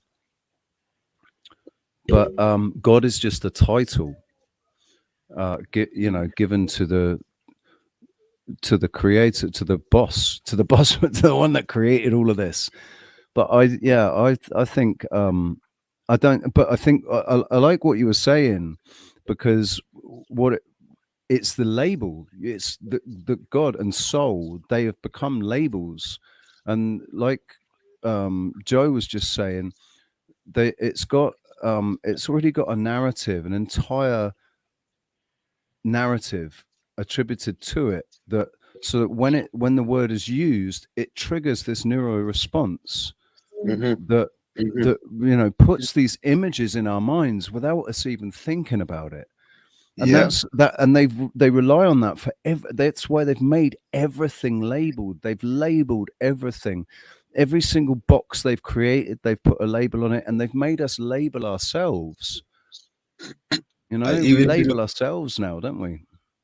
definitely. Yeah, okay. All right. You see how you just said that, right? That's perfect. I'm glad you said that because even when some people would look up to the heavens or the stars, whatever they want to call them, and they would say things like, I feel a vibe with Venus. I feel connected with this. They feel connections with the stars and the solar system, right? Hmm. And then you think to yourself, okay, what could that be? Is that another trick? Could that be another system of luring people, like a soul law system, right? It brings you back to another reference of they're trying to lure your soul somewhere, makes you think of creation, planets, and these things. When I don't really co-sign with planets and these things, I don't Hmm. look at it up there like that, right? So it's another luring where they're trapping your soul. Some people are kind of fully on board with there's solid planets floating up there, Hmm. and that's like a connection with them. So it comes in many different forms. This system of luring you to a place of uncertainty, but it's sometimes it's right in front of your face, but you just got to know how to paint the picture properly. Yeah, and but the trouble is, most of us are painting the picture with preconceived Mhm. perceptions and ideas that are all derived through the labels that have been put on everything. So, I mean, do you agree? So, because this is what we were talking about with Voy, wasn't it? And Voy doesn't believe. Voy doesn't like the word ego. He thinks Hmm. ego and soul are the same thing. I'm sort of uncomfortable with that because I can recognize these, and I've had this very, very profound spiritual experience standing there in front of the mirror talking to myself, but it was my higher self was talking to my ego, and my soul was there as well. The three of us were all there, and it happened to me twice. First time was after a night of, well, I've been up for I don't know how long on drugs, back in 2017 or something, 2018. And the second time was um, November 2021, and there were no drugs involved. And I was awake for 90 hours with no drugs involved, but feeling like I was on drugs. The euphoria and the energy and everything, it was like I was on drugs, but I knew I hadn't done any drugs. And then I had this experience again with my higher self, but this time I kept it. It stayed with me, and the feelings stayed with me. The first time when it happened, after, like, it was on the tail end of having done drugs, it was like I achieved the same state, but because it was chemically induced, I had to pay the price for taking those chemicals, and paying the price for taking the chemicals disconnected me from the state that I'd found myself in. It was like, it's like, yeah, no, you can't stay there because you cheated. You cheated to get there, so you can't stay there. But when it was done naturally through fasting and lack of sleep deprivation, then I was allowed to keep everything that I gained in that. Like, I remember it all clearly. I remember when it happened the first time, I was so ashamed of myself that I couldn't stop crying, and my higher self couldn't really. Just in the end, at the end of the day, it said to me, "Are you done? You right? You done now? You finished? Right? Get on with it. Mhm. Get on with it. Do what you've got to do. Go and be you." Right. And I just lost it, because I went on a come down. I had a bad relationship. Things were going life, 3D life, all piled in on top, and I forgot about the experience, and I put it down to, you know, it was just drugs. Mm. Interesting. Interesting. I do believe, you know, certain things do unlock certain parts of the body in the memory or the mind, however you want to call it. Like it's the chemicals that make us up, right? That sets off things. Like sometimes I look at the body as a science class, right? And we could be the science teachers, right? Only if we knew more about the body and chemistry, you know, we'd know what sets off certain things in Flat ourselves, you thumbs, know. Martin. Sorry, Martin Leaker's Ah, got here. How you salute, doing, buddy? Good to see you, mate. Thank you very salute. much.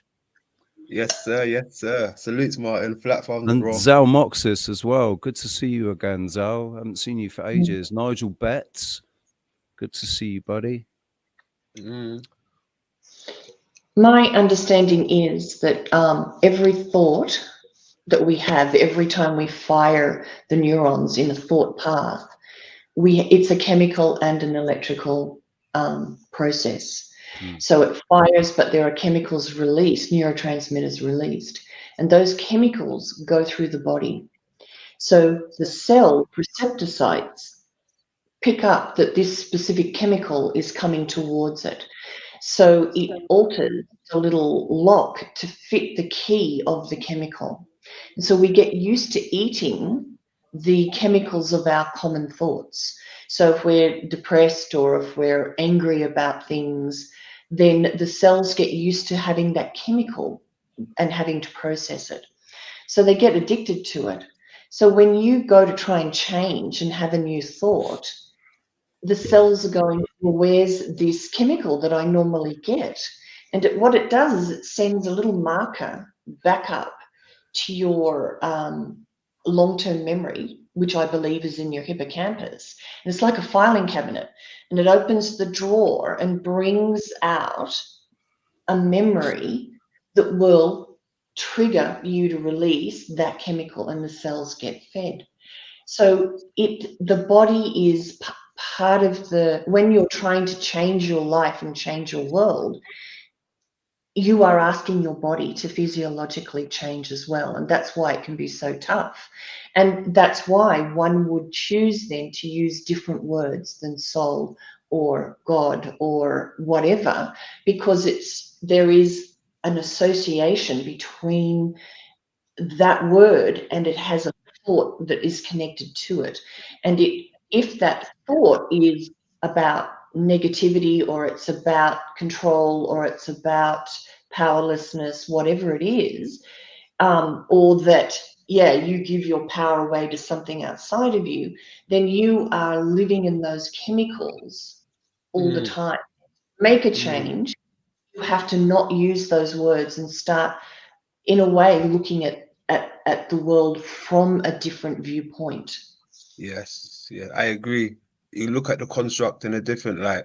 Once you find it don't really serve you in a way where you feel it needs to be serving you, you got to make a change. Because you notice a difference when you make a change. I'm telling you that much. You will notice Mm, a difference. mm. I like what Jason Brashear says. I wanted to ask you actually, London Man, if you've heard of Archaics or if you've seen any of his stuff yet, because I think yeah, I think there's some of some I can't remember what it was exactly, but there's something that you said in one of the videos, and I just thought, yeah, you need to look at Jason's stuff and listen to what he's saying about a chronology. But I just had a brain fart. I mean, I have heard of Jason. I have watched a few of his videos. Some of the stuff does seem interesting. But the thing with stuff like this now, it's always a waiting game, isn't it? With these type of people that pop up, right? They make great claims, right? That you're like, wow, this is brilliant, but you just wish it would happen tomorrow, right? So you could actually see it.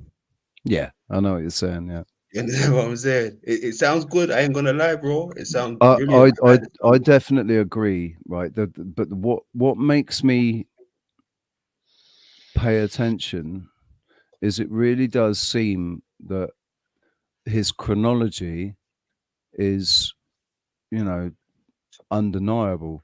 He's managed to find this pattern, 138 year and a 138 year cycle and a 700 and some, I can't remember exactly what it was, like 795 year cycle or something. And he's given them names, and he's said, you know, one's the Phoenix event and one is the Nemesis event. But he can show where the Catholic Church has basically tried to obfuscate it completely, and where they've just um, with the calendars, by changing the calendars to try and hide this cycle, because it's every 138 years. The last time that it happened was 1902. Mhm. And there is evidence, residual evidence, that there's something happened in 1902. And there's also the fact that all of this, like, everything changed so drastically after 1902. And these companies, these corporations, and, you know, all of these things just popped up out of nowhere. And suddenly we're running things. Yeah, Mm. yeah, I think that someone like Archaics is along the lines of the purpose of people who are interested in Tartaria, Mm. in that it shows that there's obviously something going on. It from a logical, analogical, like I, analytical perspective. I think a lot of people had a bit had it, or not. No, I can't say a lot of people. I think that some people had an issue when he was asked about, because one of the theories of Tartaria is that they've deleted, or no, they've added. Sorry, they've added 1,000 years, and he's saying basically, no, they haven't. They haven't. There's nothing to show that they've actually added 1,000 years. If anything, he could believe that maybe they deleted some time, but not that they'd added any. And I think But I don't think some it, people had a bit of difficulty with that. ultimately, I don't think it matters. I think it's really a tool to make people, shake people awake. Mm. A certain sector of society that needs evidence or isn't maybe connected with something within them totally, that when it's that, you know, obvious on paper, or he's showing you he has his evidence, it makes you stop and go, well, if they've been lying about this, then what else have we been lied to? Who are we? Are we really these frail bodies? It just is, for me, it's a stepping stone into the next level of questioning. Yeah, do you know? But that's something that confused me in the beginning of my journey, because that's exactly how I felt. I came to realize very quickly, and the analogy I gave was like, if I went to my toy box and I had a big toy chest with lots and lots of toys in it, and I picked one out and it just happened to be broken. And then I picked another one out and it wasn't broken. I picked another one out and it was broken. I'd think, there are broken toys in my toy chest. I need to see. And I'd empty my entire toy chest out so that I could go through each thing piece by piece and find which toys are broken, throw them away, and put the toys that aren't broken back into the toy chest. That's the analogy I use for the, you know, for the truth. It's we've got to look at absolutely every single thing that we have ever been told and question it and use our own discernment and our own critical thinking. Been asleep a long time. Most people on the planet have been, or on the globe or in the realm, have been asleep for a long time. And these are yeah, one of the people who have incarnated to bring this undoubted evidence to light that something weird has been happening for a long time. And that's, for me, the first step. And then you ask the next question and the next question.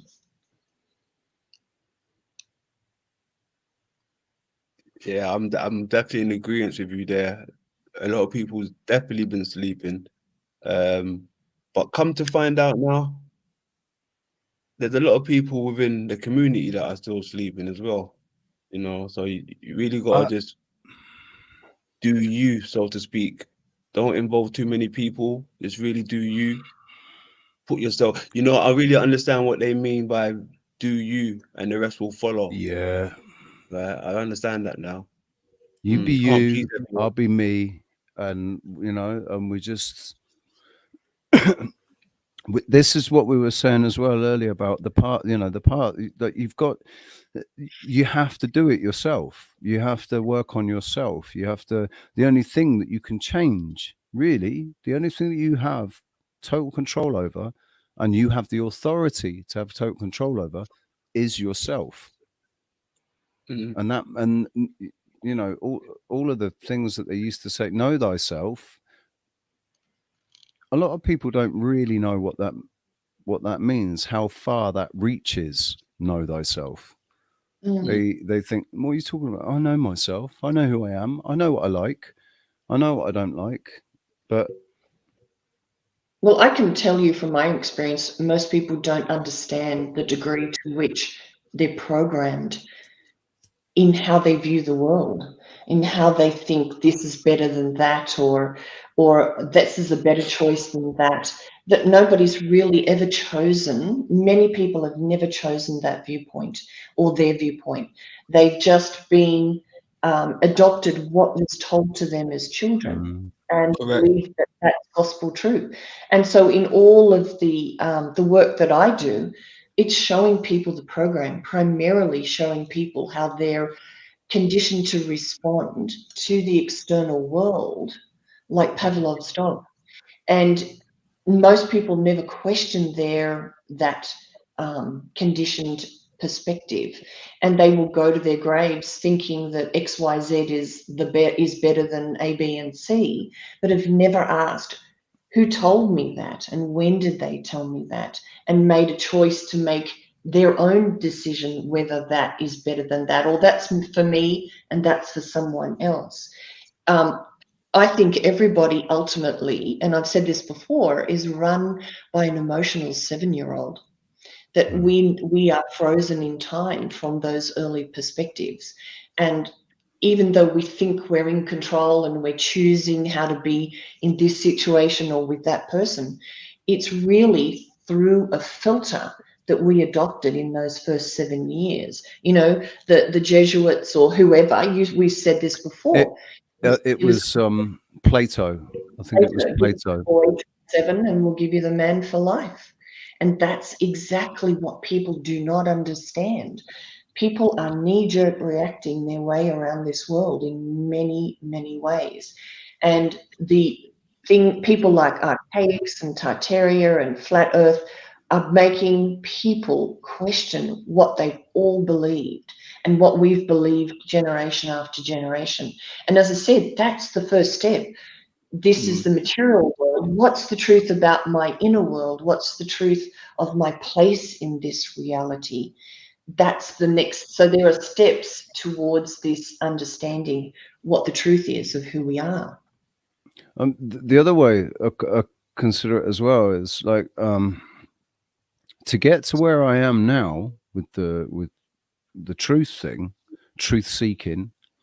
I started in August 2013, so we're coming up to 10 years now.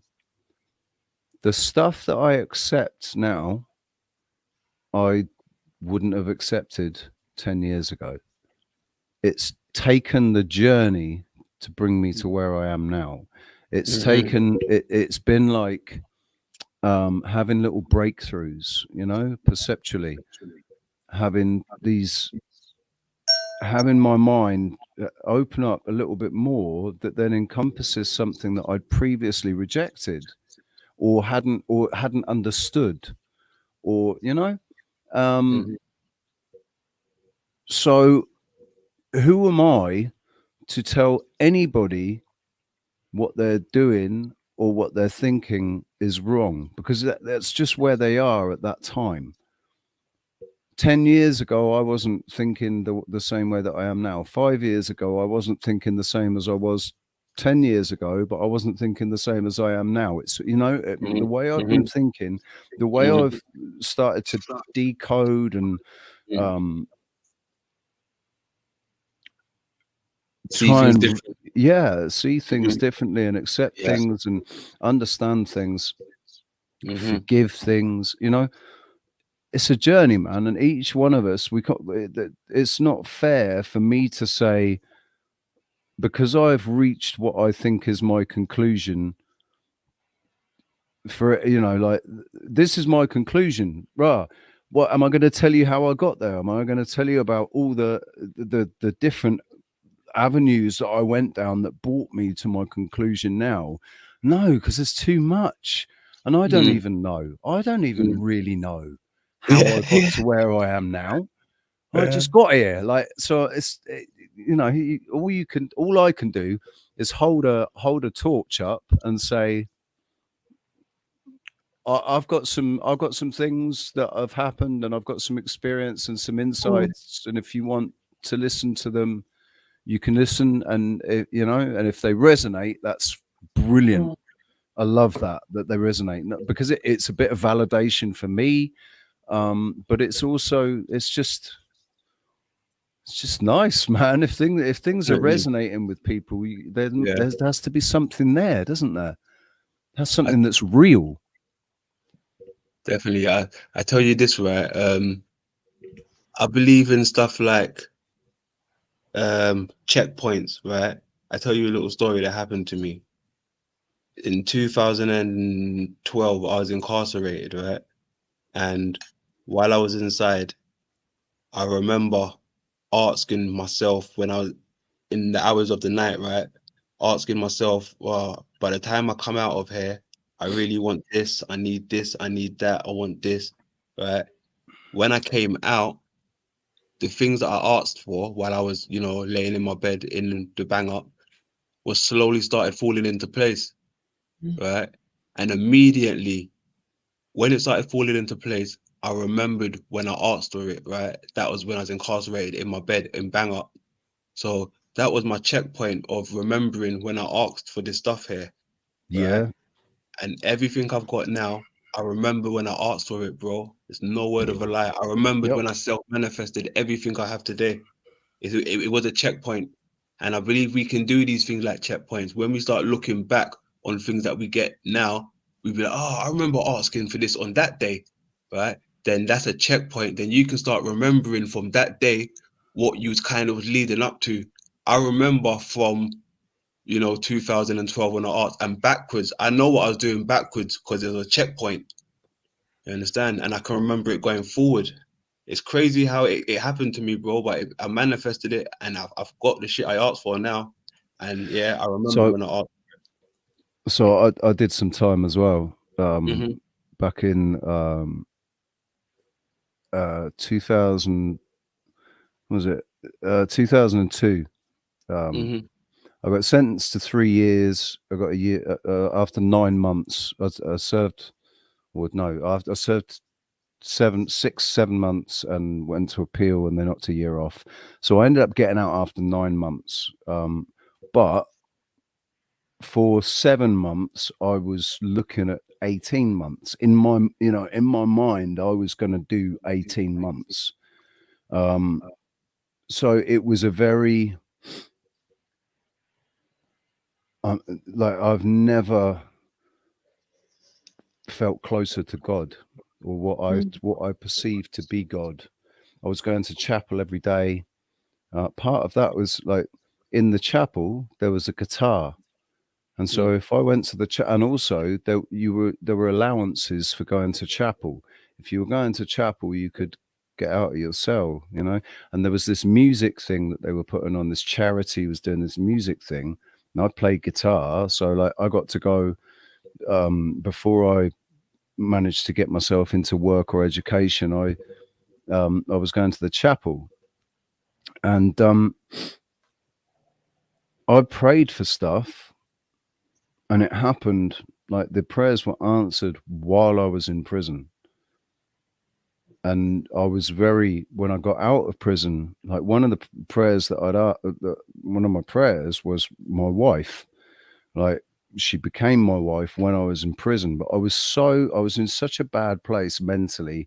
When I went to prison, I was engaged, and I couldn't deal with the thought of losing another relationship. And so I asked my wife to marry me in prison.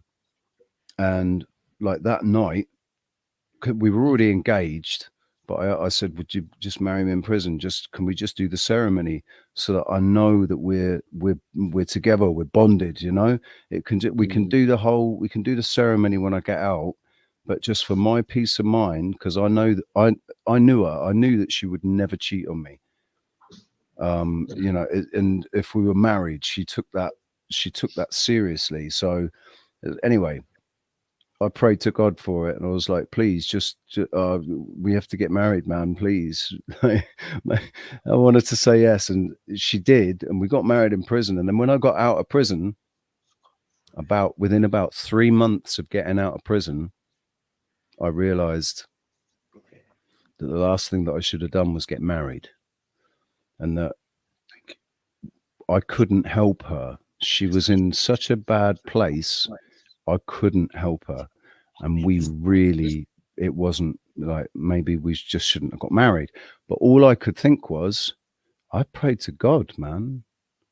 I prayed to God about that. And she married me. So I can't give up on this relationship. I can't just say, no, God allowed this to happen. So I have to try and work it out. I have to try and, you know, we have to make this marriage work. And for 6 years, man, it was pretty hellish, really, really destructive relationship. And I lost all my friends and everything. And yeah, and it all ended in tears. But at the end of it, it's weird. That was an opportunity that had been given to me to learn my biggest lesson in life to learn. That maybe the thing that I came back here to learn was the importance of letting go and knowing when to let go. When you love something, or you love someone, when to actually let go of them. So, because that was my biggest issue, was letting go, like being in relationships. It's my biggest issue, and I destroyed myself because I couldn't let go of things. And I don't mean like that when a relationship ended, I was constantly hanging, you know, stalking them or phoning them or whatever. No, it's like I just couldn't. I'd disappear off into drugs, you know, escapism on drugs, and destroyed my life taking drugs, basically, because I was unable to let go. And then in 2019, well, in 2018 and 19, I was given 2 opportunities to let go, and I did. And one was to let go of somebody that I loved, and one was to let go of somebody that I was in a relationship that was unhealthy. I had to end it, but I was finding it really difficult because I don't know. I was just finding it really difficult. I loved her. I cared for her. I wasn't in love with her, but I loved her a lot, and I didn't want to hurt her. And I knew how much she was going to be hurt if I ended it. But I did. In the end, I did. And then this little voice said to me, no, well, you did it. That's well done. You did it. But that's only half the lesson, kind of thing. You loved her, but you weren't in love with her. You didn't feel the way you felt about Kate when that relationship ended, or Raya, or, you know, the other relationships that I'd just self-destructed after. I didn't feel the same way about her. So it was kind of easier to let her go. Later on that, well, the following year, 2019, I met a girl. It was kind of Holly, you know, it was like some sort of fucking Hollywood. It was weird. It was like, it wasn't real. It was a bit Hollywood like, but it was really intense. And as soon as I realized, rah, you're falling in love with her, you idiot. You're falling in love with her. This is the one you got to let go of. Because you got that feeling, man. You got to let this one go. You got to cut her loose. And I did. I phoned her up one day and I said, I'm really sorry, but we got to finish this. I can't do this. We got to finish. And I ended it. And it was difficult, but I did it. And I was rewarded for it afterwards. I was rewarded for it afterwards. So I was allowed. It was weird. It ended up like I let it go, and I finished with her, and I didn't speak to her again for like 2-3 months. And then she turned up at one of my gigs. She like, I'm here in Tenerife. We met here in Tenerife when she was on holiday. And then she went back, and then she'd booked another holiday to come out and see me in the February, but we split up at the beginning of December. And I said to her, don't come to see me. I don't want to see you. And she messaged me when in the February and said, I'm here. Have you still got a fat lip, or can I come and see you? And the way it made me feel, the way my heart dropped into my stomach, I just went, no, don't come here. That's brilliant. Have a great holiday, but don't come here. But she did anyway. She still came. And I'm sat there playing, I'm doing my gig, and she walks in, and I'm like, rah. She came, and then I realized that I wanted her to come, really. And then I did the gig, and afterwards she took me out the back and she slapped me and had a go at me, and then we had a Hollywood kiss, and then we spent 3 days together, and it was freaking amazing. It was like Hollywood kiss. I went back to feeling how I felt, except when it came for her to leave, I was totally cool with it. I was like, no worries. Maybe we'll see each other again. Maybe we won't. But I'm cool with it. Off you go. I'm not driving you to the airport. You got a taxi. Get a taxi back. I'll see you later. Thank you very much. And you know, and she, the thing is, she was cool as well. She was completely realistic about the situation. She wasn't about to move to bloody Tenerife. Oh, and then the lockdowns happened. She was going to come back out later in the year, but the lockdowns happened, and then that's it. We've spoken a couple of times, but I haven't spoken to her in a couple of years now. So I think she's found somebody else. She's in a relationship. But the thing is, I'm cool with that. Okay, whatever. We had an amazing time, man. And I wasn't ever able to do that before. If that had happened before, I would have self-destructed because, oh my God, you know, like, or I would have kept it going and ended up in an unhealthy situation where I was always feeling anxious because worrying about what she was doing or where she was, you know. It's just sometimes it's good to let go. Good to let go. Very well executed, Richie. That lesson took a few years.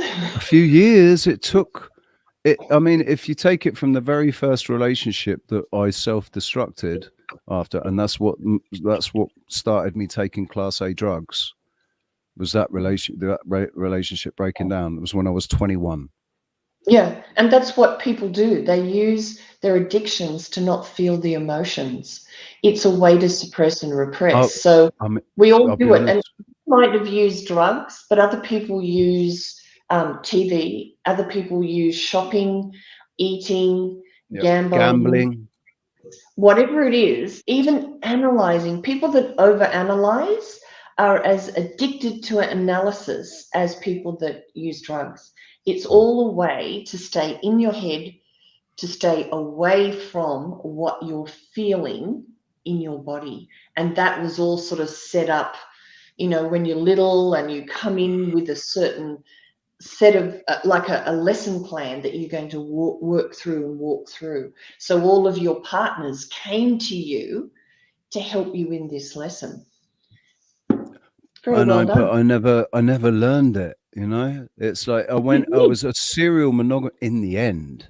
You In did, the and end, then but it took 20 years to learn that lesson. You know, and four relationships or. well, it's pretty standard, I think, for most people.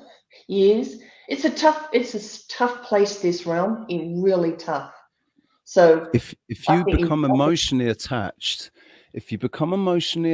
to things, one of the worst and hardest things to deal with is loss, isn't it? Really. Yeah, So you know what? I'm talking that real quick. I mean, you're right. Even with my partner, the reason why I got with her, it was kind of from a logical standpoint, and it was sort of like an in-house thing. Um, I wasn't really trying to go out there and look for somebody. I asked for a partner, and it got presented to me in a way where it was pretty cool, and I haven't really looked back since, and I'm happy where I've been with it, but some people ain't that fortunate to find a partner that can grow with them like that. You have to go through a bit of toxic stuff to get where you want to be. the thing is, it seems really quite apparent that you've been in a reflective state for a while. You've been able to observe what's going on with yourself and with the people around you, and you've been doing that. You've been observing, what's going on, and not everybody can do that. Not everybody is able to do that. Not everybody, like Joe here put me onto I don't know if he's a philosopher or what, but Gurdjieff, who created an institute for what he called esoteric Christianity, which basically involves self-reflection. And it's all about going inside and looking at yourself and knowing yourself. And one of the states, so there's 4 stages of consciousness, and the first 2 stages you're actually unconscious. You're asleep in the first 2 stages of consciousness because you're operating in a reactionary state. You're basically, it's your subconscious programming that is reacting to the stimuli from outside in the way that it's been told to react, the way that you've been indoctrinated. Like, give me the man till 7 and I'll give me the boy until 7 and I'll show you the man. Well, it's that indoctrination in the first 7 years, and then this further onwards afterwards. But it's being able to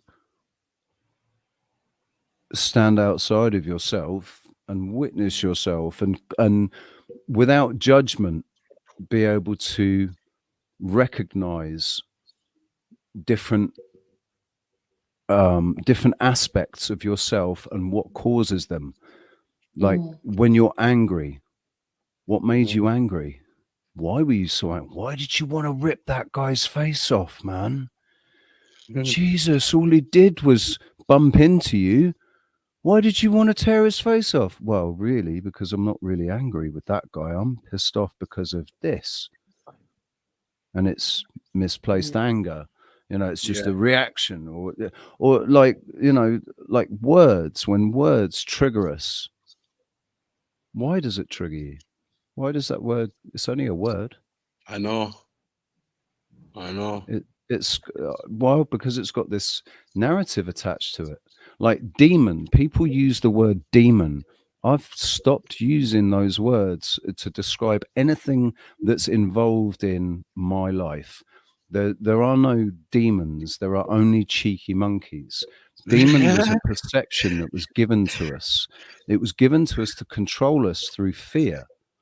Yeah. right? So in actual fact, we shouldn't fear the demons. Well, what's the best way to do that? Stop calling it a fucking demon.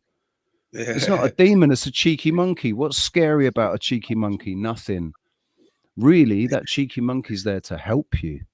It's not there to hurt you. It's there to help you. And this is what I'm saying. Like I can see where you're coming from, Joe, about evil not really existing. Only love exists. But Yeah. love is existing in this frequency to be able to show you. It's to teach you something. It's still because basically love and fear are opposite ends of the same. Or like love and hate. What is hate? Hate is fear, really. They're opposite ends of the same energy. Opposite. Like it's a way of measuring the scale of this energy, this power that we have, which is basically emotion, energy, and motion. Yeah, totally agree. And it's set up. It's set up when we're kids. Like if you talk to somebody that's racist, they don't like a color of skin or the religion or a nationality. But what that person has never asked is, did I always believe this? And if not, who told me? Because little kids don't see any of that. They don't see color, religion, or anything. They just see another little being to play with. And we, as adults, overlay concepts on them. So, in a way, we are all like that racist, in that we look at the world because somebody overlaid an opinion onto us in this very impressionable time. And what you're saying, Richie, is we have to go within and ask, why do I think this way? Why do I think that's better than that? What filter have I put on as a little kid that a wounded parent gave me, because no one teaches emotional intelligence on this realm, so that's been overlaid. So there are things that we cling to as truth, but we never chose that truth. It was something that somebody impressed upon us. So that inner questioning, that inner journey is absolutely essential to living a healthier life, living a more productive, more directed life, and not sort of spinning our wheels without ever progressing. Racism is a really, it's always been a thing for me because my grandfather was black. You know, he was he was Algerian, had very dark skin, afro hair, you know, very tight curly hair, black curly hair. He spoke 11 languages. Nice. Well, yeah. I mean, he was a pilot for Hitler's Air Force, basically. He was a Freemason, all of that. But he was dark skinned, and so my mum is dark skinned and not as dark skinned. My mum's like caramel; she's got caramel skin.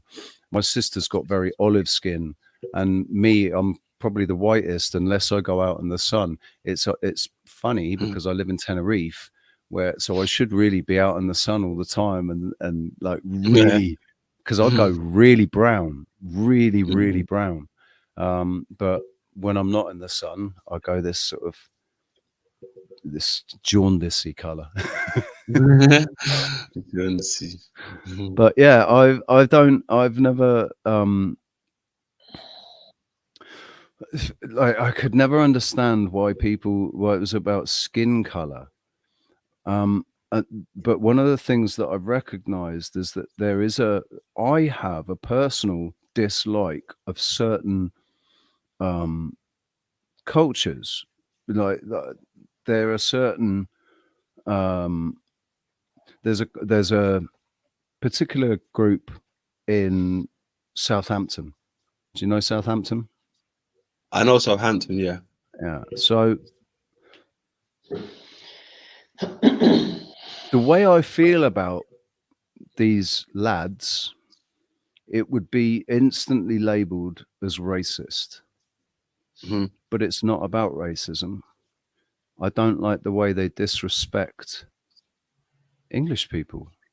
I don't like the way they disrespect the country that they're living in. They literally stand there saying, fuck England, fuck this, fuck. Like, we're going to screw it. We're going to milk it.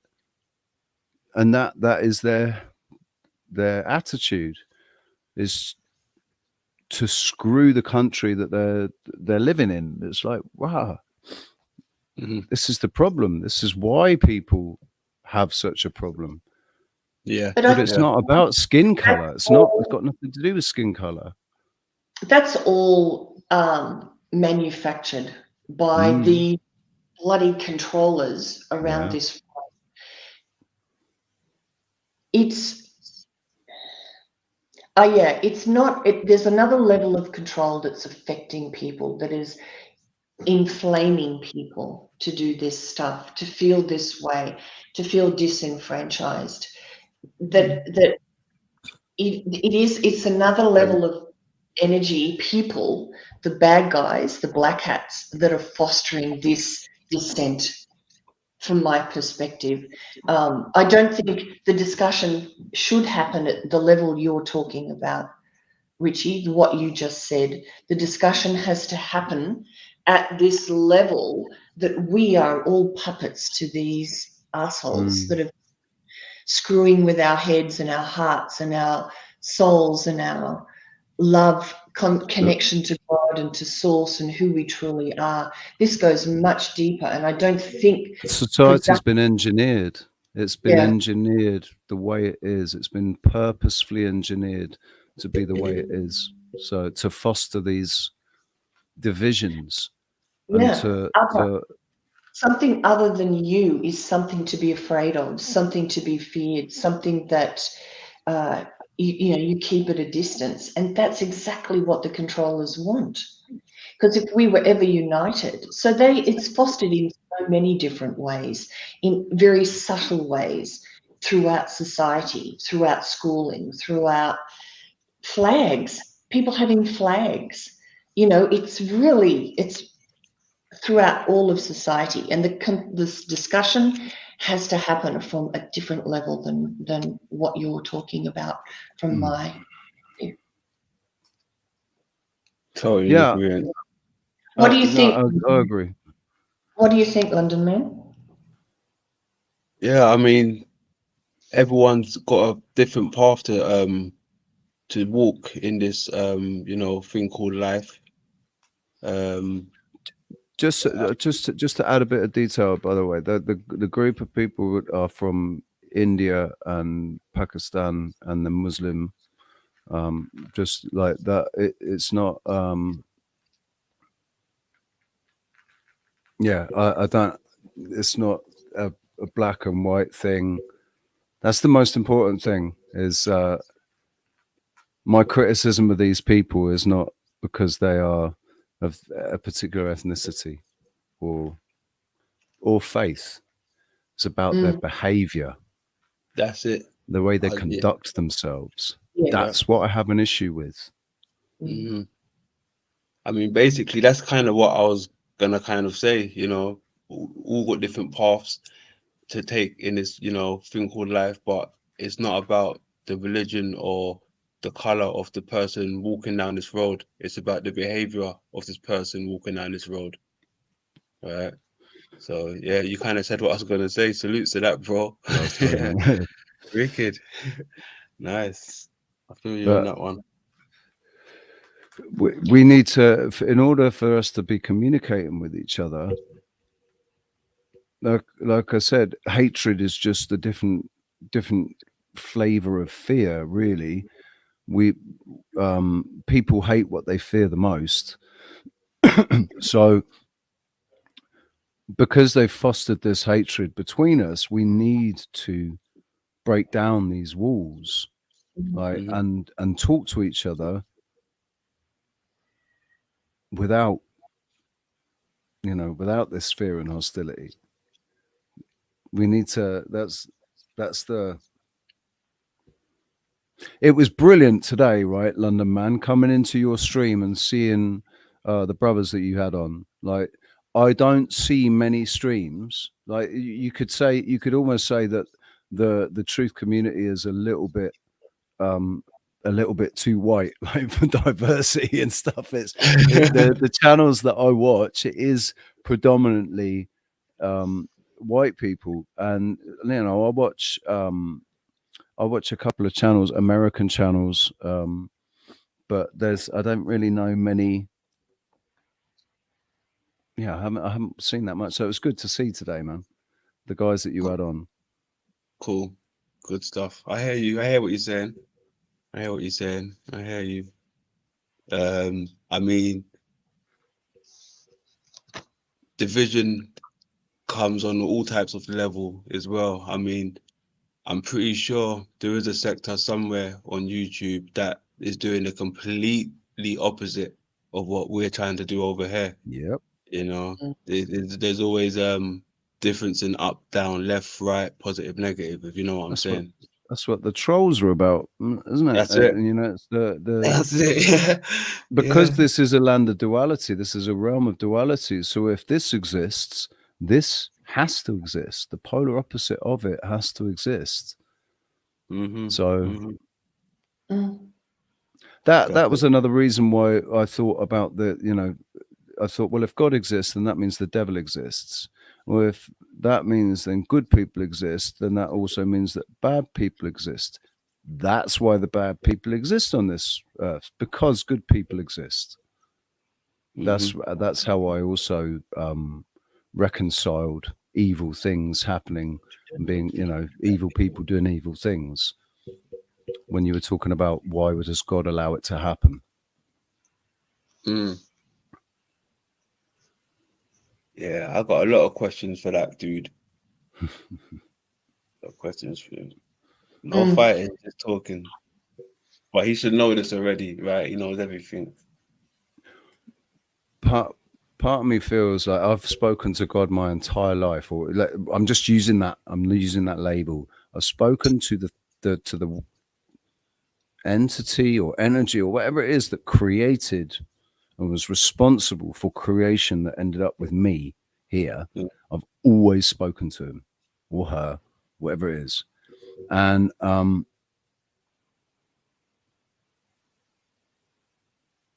man, I forgot what I was going to say. Bollocks. It's the God you're saying. He said you feel like you've been talking to him. Always been talking to him. Oh, that was it. Yeah, right. So, but then over the last couple of years, I had this experience with my higher self, and I'm like, is it really you that I've been talking to the whole time?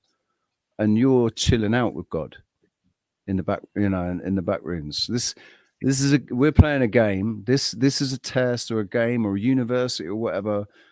I'm speaking to my higher self, and in this realm, in this life, the God that I'm speaking to is just my higher self.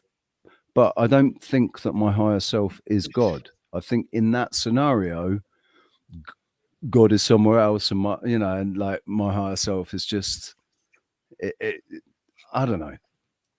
There's more than one. Every one of us has got a higher self. So our higher selves are all up there, and maybe all of our higher selves together are God. That's what the creator is. But be careful in using the word higher.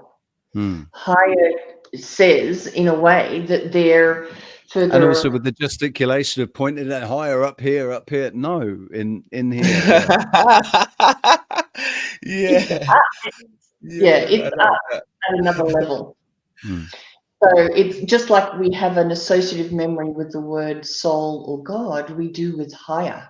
And higher implies that they know more or are better. But what we're doing here is as valuable as other, I call it my deeper self, rather than higher. I've tried to take out the word higher, because that's saying that we've got more to do, or that we're faulty, or that we're, lesser evolved, and we're just on a different aspect of the journey. than this deeper aspect that's out there, up there, wherever it is. It's a way, again, it's part of the whole control. It's how these words, we know the words have been used against us, the words that we use commonly, like good morning. There's morning. We're saying morning every time we say good morning. So Hello. we have to look at the words too. Absolutely, not use the word higher self. It's a deeper aspect or another aspect of us that knows this reality or reality from a different perspective, because they are not in this at the moment. They're out of it, looking back at what we, this aspect of them, are going through. I like the way you put that. I like the way you put that because of lately, right? I met a friend on the YouTube. His name is Phil, right? And he goes by the name of Predators Are Amongst Us. Very deep guy, right? And he was into the Bible for quite some time, right? And he managed to like decode it in a way where he's telling me what certain things mean, right? And they're actually speaking in total reverse, right? So we was also reading some scriptures, right, from some ancient quote unquote how would you call them, native folks, right? And they was talking about the quote unquote demons and the parasites and these evil things. They lie within the stars, the heavens, right? And paradise would be underneath our feet, so to speak. And like, I mean, when you kind of look at things in a different aspect, you're like, okay, let me look a bit more into this. And you're like, if they're saying, death comes from the sky, so to speak, what else comes from the sky that would harm us in our reality now? That would be like, lightning, ultraviolet sun rays, hailstones, size of, Missiles. missiles, anything, that can harm you comes from the sky in this day and age, and they say it's an act of nature, some of these things that occur that come from the sky. But things that come from underneath the ground, like water, that's good for everybody, right? Spring waters and these things, that is the only thing that seems at this moment that I can see in my reality that comes from underneath the ground.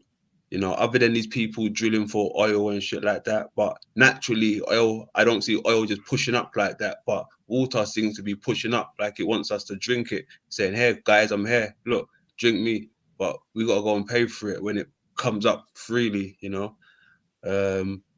So there's a lot of things that is kind of in reverse, The rain comes from the sky, and in my opinion, I think that's another death trap because it's got fucking, excuse me, my language, got parasites in these things, right? You collect enough rainwater and you actually see what's in some of these things. They got little things living in it, right? And this is coming from the heavens, apparently, the clouds and all these type of stuff above us. So anything that comes from head height, I got to question it, man. I got to question it. I really do. Snowflakes, snow, everything. I think it's important for me to mention now, right? I personally believe. I don't just believe this. I feel that I know it. It's not. I don't need to believe it. I know it because of my experience. My body. What I've got through. What I've got over. The injuries that I've sustained. The sicknesses that I've been surrounded by and not come down with, and all of this stuff. I've mentioned before that perception is key. Your perception is your key to your reality. So they control our perception of everything. They're controlling our perception of our own body. And if my perception is the key to the reality, then what if I perceive my body to be in like the wonderful, marvelous thing that it is, being detoxed through like basically fasting for 3 years now, basically, um my body's able to operate properly. And the thing is, we are perfect in our creation. Like the way that our bodies have been created is perfect. We heal ourselves. We we grow, we learn, we adjust. The biggest thing, we heal ourselves, man. You cut yourself, and 6 months later, you probably can't even see what it was. There might be a little mark, but the skin's healed. My body has been smashed to pieces. I've had 3 really serious head injuries in my life. Had my skull fractured, and like basically been damn near killed 4 times. And yet here I am. My body's just fixed itself every time. They told me that I'd never walk again properly. I wouldn't be able to walk without a walking aid. Now I can't. I do have problems with my foot that stops me from being able to run without pain, but it's not. It's not the pain coming from the worst injuries. They're like when both my legs were broken. My left leg was smashed, and I nearly lost it. And it's not my left leg; it's my right foot that's the problem, and it's only a problem because they didn't fix it when I went into the hospital, because I had so many injuries. They left that, and it meant that my foot was broken, and it just fused into the place that it was broken into. And for 8 years, 7 or 8 years, I was walking around on a foot that was all fused together, and it was just unbelievably painful all the time to walk on it. So that made me limp. And 7 years later, they said, "Oh right, we're gonna fix your foot now," but they couldn't fix it because it had fused and over calcified, and so they had to remove knuckles and shave down bones and stuff, and to put it back into the right position, and then fuse it in the right position. So instead of being all twisted up and broken like it was, being fused it with my toes in the right position. So now it's still fused. The little toes are all fused, but so long as I wear wide toed shoes, I can only wear trainers. I can't wear shoes, but so long as I wear wide toed shoes, trainers, it's not too painful. But if I run, then it hurts. But that's them that messed that up. That's not I was going my to say, body. they said, who is the they? It's always, the teacher, the doctor. It's somebody that we've allowed to determine us. And Yeah, this is what we've got to do. We've got to start taking our own action, our own power back, and making choices. I did that straight. Right, they told me when they released me from hospital. They said, Have some crisps for "Don't that. We've got bang with hummus, say again." No, no, sorry, bro. I took myself on mute by accident, and my mate said something at the wrong time. But I got you got it still. So when they released me from hospital, I was in a wheelchair for a few months, and then they put me up on my feet in plaster fiberglass casts on my legs, and they said, you can't do this. You won't be able to do this. Don't ever walk without your crutches." And da, da, da.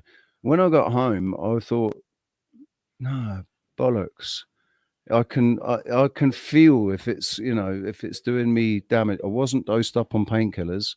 I could feel if the pain was bad pain, or if it was just the sort of pain that you get after, that it's not. I can recognize between bad pain and pain that's not it's just pain, because pain is part of healing. Yeah. And I just did everything that they told me not to do. I did. I was walking around without my crutches, just walking very carefully on. He's hit his mute.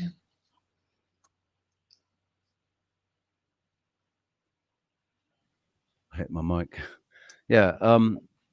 For 3 months, the bones were pinned apart, they'd screwed them in the top and bottom. I've got pins that go through my tibias, and they'd screwed them bottom, and they were holding the bone apart. So for 3 months, I was walking around, but the bone hadn't even started healing. They were kept completely apart from each other. And they took the bottom screws out, so the bones are crushed. But everything that they told me not to do, they were saying it's going to take you so long to be. And I'm thinking, hang on a second. If I was a Olympic athlete, you would not be telling me this.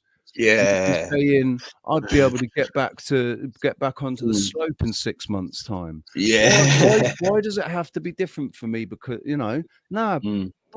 bullshit. And they teach athletes to visualize the run before they do it. Like if they're doing downhill skiing or whatever, they teach them to actually visualize it, which they believe helps them to actually do it exactly as they visualized it.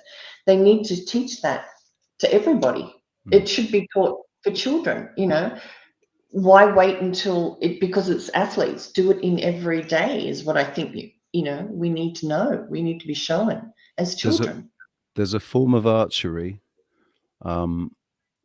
where they are basically taught not to look at the target. They visualize the arrow hitting the target. I've done blindfolded archery. I did it for many years. Oh, London man, you should hear some of the stories that Joe's got. Like, Joe hasn't led a conventional life. Like, do you mind just telling the story about the maze? Oh yeah, blindfolded going into the maze. Well, for 18 years, I went to what you could describe as a Western mystery school or a Gnostic school, and it was a school of the mind.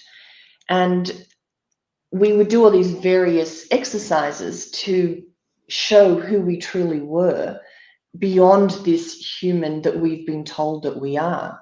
And so we would do something, there was a labyrinth, a maze in the middle of this huge big field.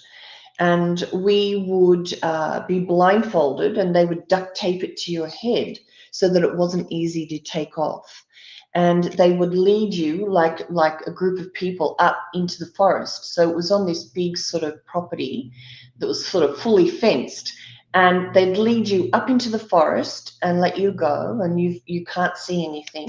And you would focus and do a breath work that would draw you to, first of all, the edge of the field, and you climb through the fence. And then you keep holding in your mind's eye the labyrinth, and you'd be drawn to it. You would find the door, and the door would change every time. It could be reconfigured every time. And then you would move through the labyrinth, not using your hands, but just using your mind and energy and focus and intent.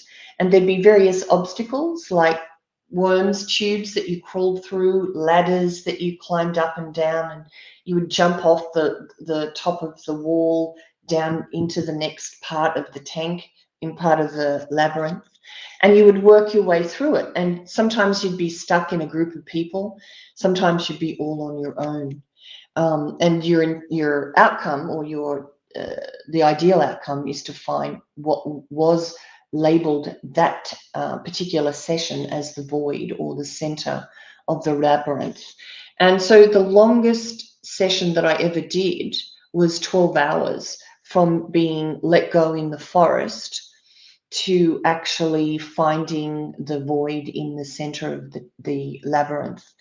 And when you're that focused, when you're that intentful on what you want, it just goes like that. It's a very quick, it seems like a couple of hours at the most. But yeah, that was the longest that I ever did it for, was for 12 hours. And sometimes I never got out of the forest. Sometimes your focus isn't on, and you're learning something different in that experience.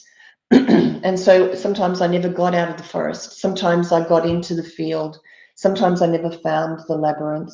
And other times I got in And sometimes I got to actually the center of the labyrinth.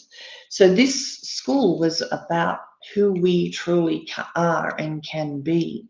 And I saw it over and over in many different exercises and experiences, the truth of who we can be. Yeah, I'm on board with you about the labyrinth, finding a way to get out of here to a certain degree. Yeah, we are lost within our own labyrinth, trying to find ourselves. Right? Would you agree with that? Well, I do. And in fact, it's not, I would redefine and don't use the word lost. That Okay. it's a journey of exploration and understanding Mm, of who we are. And what I was told was every time we did one of these labyrinth exercises, it was a way to see ourselves and how we move through life. Why did you make this decision then? How did you react when you felt you were not getting anywhere? How did you end up going backwards in the labyrinth? And if you stayed aware in this test, you understood how you were moving through your own life. But yeah, if we are in a labyrinth, it's true right now. And everything that we come across, whether that's whatever the cabal is doing, whatever the vax or whatever, it's another aspect of the journey through a labyrinth of life. And it isn't that we're lost, it's just that we're having experiences that are adding to our knowledge base, adding to our wisdom as we're moving through it. beautifully put. Beautifully put. I like the way you put that. Just the same way, like how you said, instead of higher, deep. Right? I like the way you see things and you articulate it. Beautifully put, Joe. Yes, beautifully put. Yeah, I actually need to go. oh, no problem. Do you know we've been going for 3 3 hours, Joe? hours. So Mm-hmm. fair play to you. Yeah, thank you very much. Yes, We will do this fantastic. again. Yeah, and Uh, thanks for coming on, London Man. I yeah, really appreciate your energy and your input. It's wonderful. No, yeah, thank you. definitely. I mean, no problem. Thank you for having me. It's been a pleasure. It's been a pleasure. I'm glad that we done this. Got a chance to do this. I've been looking forward to do something like this, and I'm humbled to do it right now. I yeah, I want to set up something where we talk about your Crater Earth theory and expand on the Holy AI book as well. So yeah, but Joe, thank you very much. Much love to you. Peace, Much love. namaste, and Much Okay. love, Joe. yeah, Bye-bye. take care. So yeah, we got to set something up where we can talk about your stuff, because I just like I've not really heard the theory before, and what you're speaking about, in this Holy AI book, 3-parter. I've never come across that before. I didn't know anything about Donda, Mm, and I know that there's something funny going on with Kanye West, but I've not been able to work out what it is. I know that everything he's done has been for effect, and like what he's saying about the Second World War and the little mustachioed fella. mm-hmm, It's I can see where he's coming from, because personally, who was it that gave me the narrative about World War II? Oh yeah, it's the same people that gave me the narrative about everything else, and I've already mm, determined that they're fucking liars, and they lie about people. And then the last 3 years has shown me a lot more, with the trolling and everything, the people trying to defame me and trying to besmirched my character because, you know, my trolls and everything over the last 5 years. People talk shit to try and besmirch, you know, to defame people, and they pin things on people, and I can see how they've rewritten history, and they've made the bad guys out to be the good guys. You know, the real bad guys are actually made out to be the good guys. That's what we've been told the whole time, is that they're the good guys, but they're not. They're the bad guys. So what does that mean about the bad guys? The story that they told us about the bad guys, history is written by the victor. So I see, you know, I'm not as wounded by what he's been saying. I'm not reacting to it at all. I'm like, that's interesting. I wonder why he's decided to just come out and just say that, rah, and accept the label now of being anti-Semitic. You know, that's one of the worst labels that they can put on you, apart from transphobic and racist, and, you know, anti-Semitic, transphobic, racist, any one of those.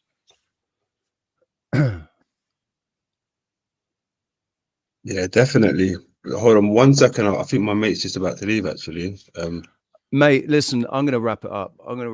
Unless, Martin, do you want to jump on? Oh, shit. Oh, shit.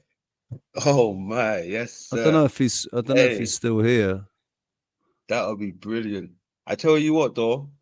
I tell you this much, right? My new year has took off pretty well to, like, the content creating social media part of it, right? I've been in touch. I've been, like, you know, rubbing shoulders with the people that I used to watch, bro. Like, this is like a dream, you know. Like, I feel like a fucking, sorry, excuse my language, like a rapper, you know, like a footballer when he's grown up watching Ian Wright or something, and now we playing for the same team and shit. Like, it's crazy. Like, I used to watch these guys, like spreading their knowledge, you know, acting like it's my stuff, but it's really these guys' stuff. Now I'm amongst them. Like, that's crazy.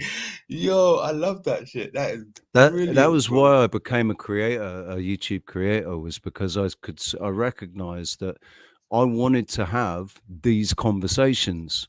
I wanted to be one of the people on the panel. Well, what was the best way to do that? Was to become a content creator and have, you know, put my neck, you know, put my head above the parapet, and basically let everybody know how I think and what I'm thinking, and then just it's organic after that, isn't it? You know, so Yeah. it's nice to it's very humbling to have people that you've been watching for such a long time watching you. It's a, you know, it's a good feeling. I'm always, when I see Martin in here, and Brian Stavely, and, you know, flat earthers that I've known been watching for a good few years, man. It's good. Anyway, yeah, is Martin still here? I think he might have gone. I hope so. That'll be a good Hey, little Friday. Bernie, you should Even jump I've on, got mate. Bernie in the house still. We've got Bernie in the house Yeah. as well. I didn't mean for this to be a panel thing. It was just booked originally as me and Joe, but like I said, we didn't really know what we were going to talk about. It's just, I knew that whatever we talked about was going to be good. So, and I'd like to talk to Joe at least once a week, man, because it's always. No, you know what? I like her.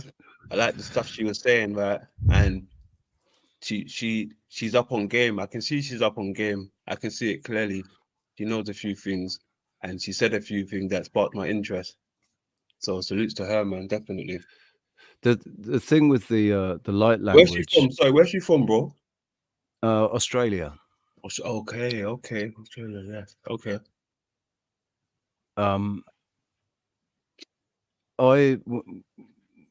when I first came across Jo, I loved what she was saying, but I call it my ego. I had an issue with the whole light language thing. I had this little voice in my head. Every time she started speaking in light language, I had this little voice in my head going me, just being not and it was difficult until I actually recognized what was going on. I realized what was going on and said, hang on a second. I'll shut that voice up. Like, shut that up and just listen and get out of my own way to be able to listen. And I realized that it's not about listening to the words that she's saying. The words that she's saying aren't going to mean anything. So it's not about listening to that. It's about the energy that's behind the message.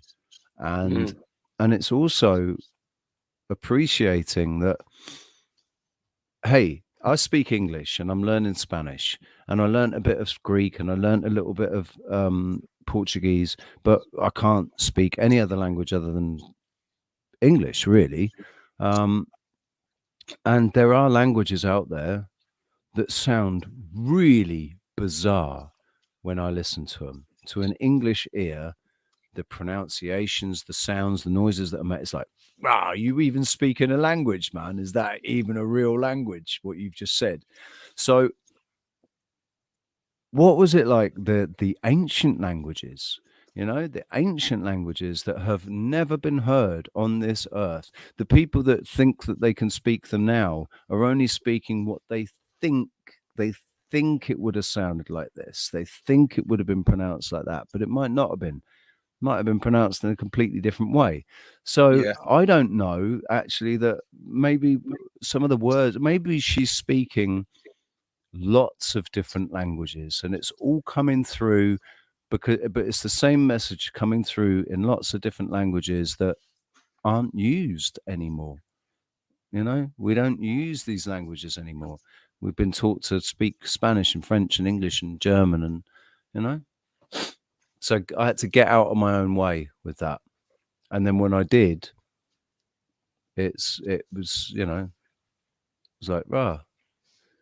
I don't know what it is that she just said, but I know that it felt good. It didn't, there was something there. Hippie Shake, I think, understands her when she speaks in light language. Oh, okay. Connection there. Decent. I mean, it could be that only women are allowed to speak and understand light language. It could be that, That's interesting. The oracles, so let's just use Hollywood 300. The oracles were female. It was the females that spoke to that could see and could understand. The seers, they're always really, predominantly, they're women. What movie was that? Did you say again? Sorry. Oh, 300. Wasn't that in something like I wonder if it's the right one. Was that in Riddick as well, or something like that? Was that what? In Riddick. Oh, the sort of like when it's the oracle, when it's just like the women oracle. kind of talking, had a different language. That sounds familiar. Oh no, June. It was June. Right? Okay. In June, in Frank Herbert's June, the Jesuits. The Jesuits are all women.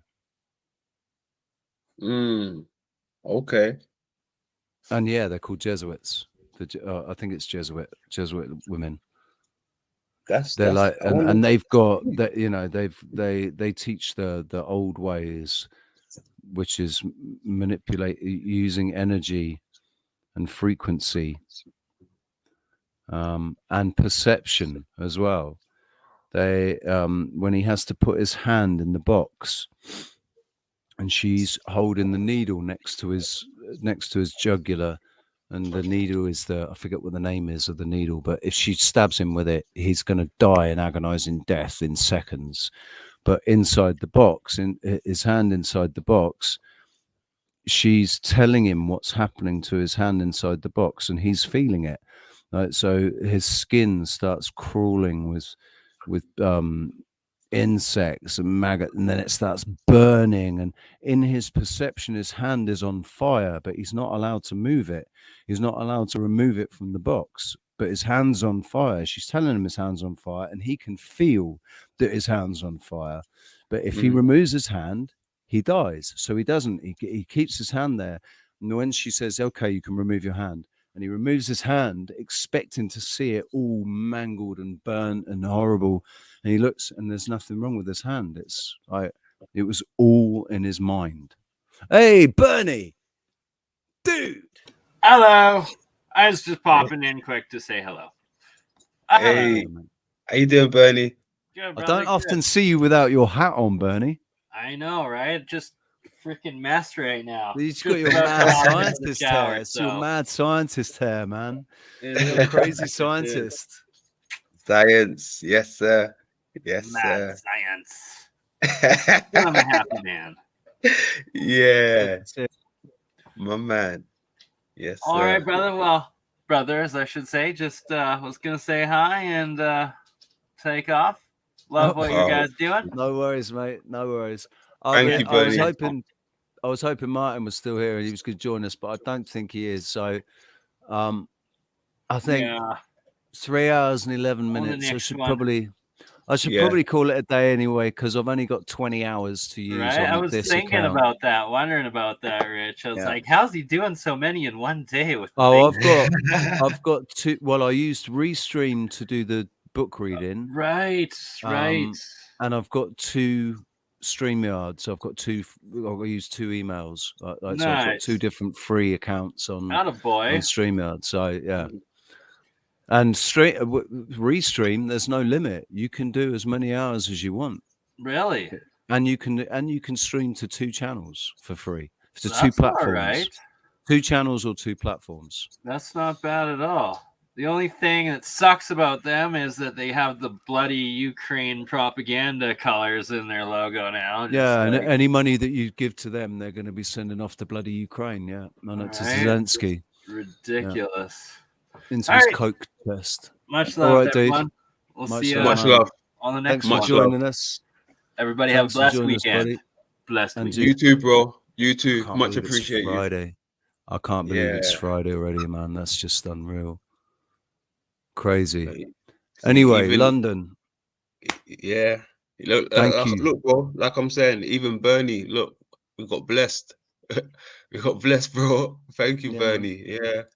Top science, man. Yes, sir. We got blessed, bro.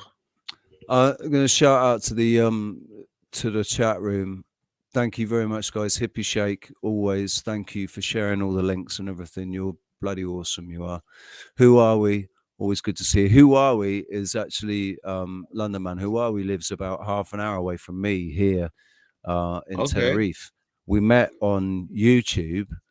And he'd been watching me on YouTube, and it just turns out that he's only 30 minutes away from me here in Tenerife. So me and Who Are We have met in person. We know each other actually personally. And Angel Wings, thank you, darling, for being here. Thank you very much. Angel Wings is really good on the frequency healing. She's really good on that. Lizzo. Great to see you, Lizzo. I don't see enough of you, man. I haven't heard from you in ages. Was that you that sent me the link? YouTube link.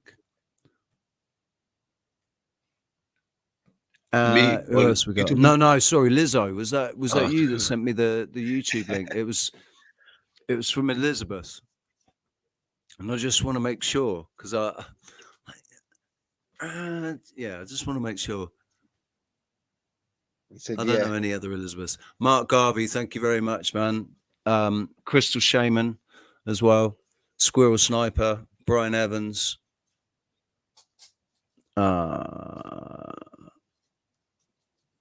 even that, bro. What you just said, some of them, like I can't even forget, right? Even some of the moderators are like celebrities out here. I used to watch some of these moderators, bro, like coming through showing so much love, getting respect, and I think, why do they get so much respect? Because they show much love, they show the love, and you know it's reciprocated. It's just it's one big happy thing that I see with these good communities, right? These mods are like celebrities, bro, and I love it. I really do. I love it, bro. Like I got to be blessed to be on a panel with him the other day. You know, I don't see him on panels. I've never seen him on a panel. I just see him in the chat. So I was humbled by that as well. Who's that? Sorry. Squirrel Sniper. Oh yeah, man, Squirrel Sniper. He's the man as well. Yeah, bro. Is do you want to Squirrel? Gotta just jump on for a sec if you want, mate. Before I wrap up, I can go for 3 hours and 30 minutes or 3 hours and 33 minutes if you want to just hop on. He might have left the building. I'm not too sure, but I don't know yeah, if he's because you still mentioned his name, I had to bring him up. You know, I couldn't let it pass about me saying that. You know, even Hippie Shake. I've seen Hippie Shake around. There's a lot of Hippies people I see everywhere. around. Hippie Yeah, Shakers everywhere. She's a mod everywhere as well. come on. But that's It's- because she's so good at sharing whatever we're talking about. yeah, If there's a link that can be shared for it, Hippie Shake grabs it and whacks it in there. come And she's on. always getting people to show the love for the channel and to support the channel, sharing the links to support the channel if that, you know, where applicable, kind of thing. So yeah, it's Hippie's brilliant. And we've all, I haven't actually met Hippie in person, but a lot of guys went to Martin's his talk, you know, get together, meet up Yeah, in Bristol yeah, earlier this year. I think it was yeah. early. It was earlier this year or it was last year. I can't remember. I All know what you're times talking melded about. into one. But yeah, so I actually saw Hippie Shake there in when she was there in person, and she got to meet Martin and everyone. Brilliant. Where's Bron? Bron as well. I forget your surname. I just want to remember you were here. Give you a shout out. It's Bron Kaminsky. That's it. Bron Kaminsky. If you're still here, man, thanks very much. Bron That's Kaminsky. That's a cool pretty name. much everyone that's been chatting. Not everybody chats. We've had, like, at one point we had 26 people watching. So that's pretty good for me. And there definitely weren't 26 people chatting. So I've always got people lurking in the background in my channel. I don't know who it is. It might be family. I don't know. Yeah. Don't You know never who it know. is. You never know. India. There's India as well. India's brilliant. She's you got brilliant some with good links as well. And supporting as well. Hippie Shake and India have both supported me financially. A few people here have supported me financially. And I'm just incredibly grateful. My situation here, London, man, I'm not allowed the because of Brexit, I have to either get a residency or get a visa. And because I've been here for 8 years, I should get residency because I've been working here and I've been paying, you know, I was on contracts and I paid social security and all these things. I should just get residency. It's like in their rule book, I should get residency, but for some reason they're not giving it to me. So it means I can't work. Like, and the only way to work would be illegally. And I've not even been able to find any illegal work because they've really cracked down. So I'm basically totally dependent on the generosity of the people that watch, who are, you know, those that are able send me, you know, different amounts, and I get through each week. I scrape through each week, managing to pay my rent and stuff. But I'm beholden to my subs basically because they keep me alive. They keep a roof over my head with my dogs and my cat. Yes. And I hate asking people. You know, I want to just do this. I don't want to have to ask anybody for money. If I was able to work, if I was able to do what I've been doing here for 7 years, 7 years, singing to people, entertaining tourists, I'd be earning enough money to never have to ask anybody for anything, to be able to help other people out. I was earning at one point here, I was earning nearly €1,000 a week. Like 4 years ago, I was earning €1,000 a week. If I was earning €1,000 a week now, which I'm good enough to do, if I could get the bloody work, but because singers get paid a lot more out here for I was doing 2 gigs a day, 7 days a week at one point, and because of that, I was earning €1,000. But yeah, money, man, what a bastard. No, I feel your pain, bro. I mean, what do you have like super chat? You don't have super chat yet, do you? No, I'm not monetized. And when my main channel, my 007 channel that got deleted, that was monetized, but they demonetized me because of what I was talking about. They completely demonetized me. So I've not been monetized for. I only monetized in 2020. I monetized my channel because I'd lost my work. Like the lockdowns, I wasn't working for 6 months. So I had to beg people. And I was like, man, I don't know how, because I've got no family or anything supporting me, I'm here on my own. It's just me. I got no one. So, so I reached out and people helped. And I was doing live music gigs every day. I was just singing to people and people were just digital busking, basically. Yeah. So yeah, anyway.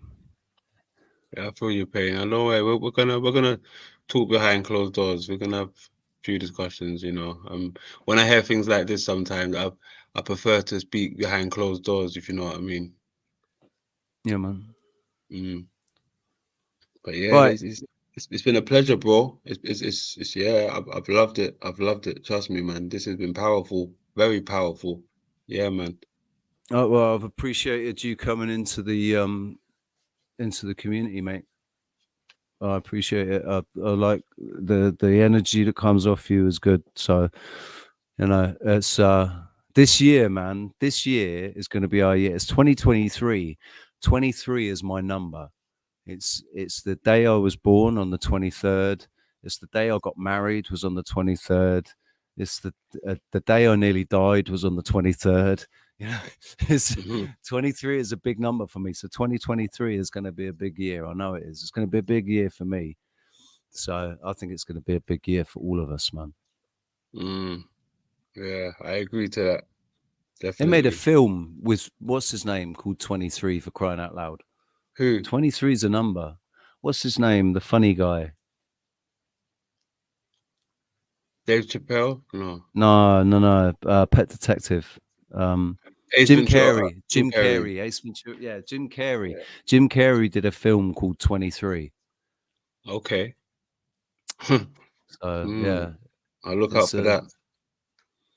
It's a thing, man. And also, they for 2 years they said that the world was going to end on my birthday, on the 23rd of September, 2017. The world was supposed to end. And or 2016 or something. It was 23rd of September was going to be the end of the world. We're still here now, right?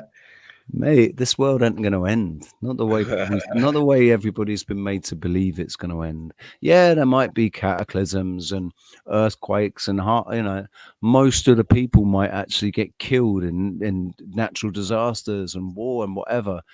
But this realm has always been, and it always will be, because it's. I hear what you're saying, right? But that's what they possibly mean, because nothing's been here from the beginning, right? I believe it probably started out from scratch, like how art would start out from scratch, right? So,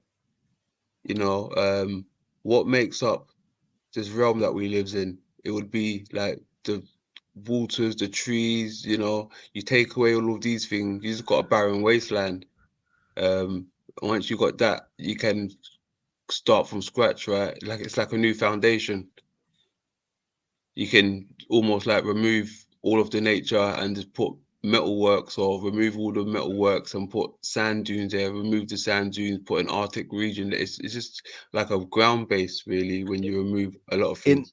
In that sense, but what that's talking about material, like materialism, basically. So what I think that this realm will always exist because there will always be this dense realm that is material. It's physical.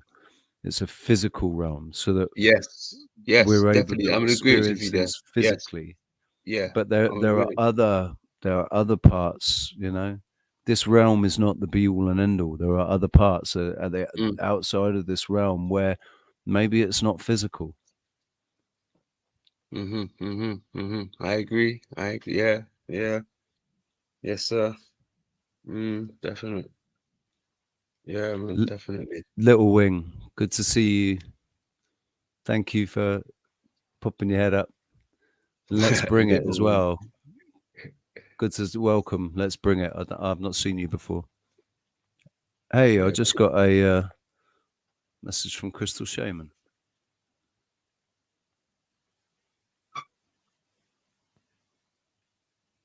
No, I'll tell you what. I'll read that and get back to you, Crystal. Listen, guys, thank you very much.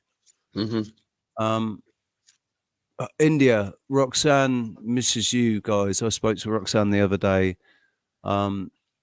She's okay. Things aren't great, but she's okay.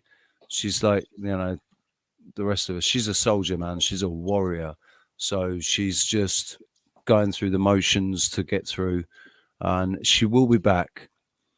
She's not gone anywhere. She's just not in any, she doesn't find any time, and she's got no, she's just on her phone, and she doesn't always have credit. She doesn't always have access to the internet, so,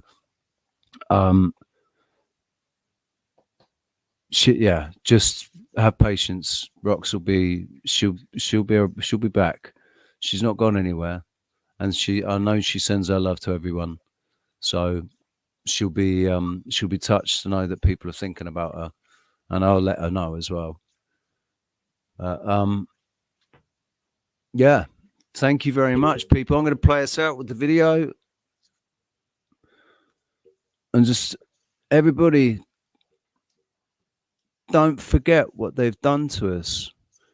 Don't ever forget what they've been doing to us for the last 3 years, and don't ever think that they've only been doing it to us for the last 3 years, because they've been doing it for as long as you've been alive, and for as long as your parents have been alive, and for as long as their parents were alive. That's the way they've been doing it. They don't have the imagination or the intellect, the intelligence to create a new gameplay. This is their modus operandi. This is how they operate. It's the same playbook every time, except this time we're aware of it, and we can see it. So never for. The higher you build your barriers, the taller I become. The farther you take my rights away, the faster I will run. You can deny me, you can decide to turn your face away. No matter, 'cause there's something inside so strong. I know that I can make it, though you're doing me wrong, so wrong. You thought that my pride was gone. Oh no, something inside so strong. Oh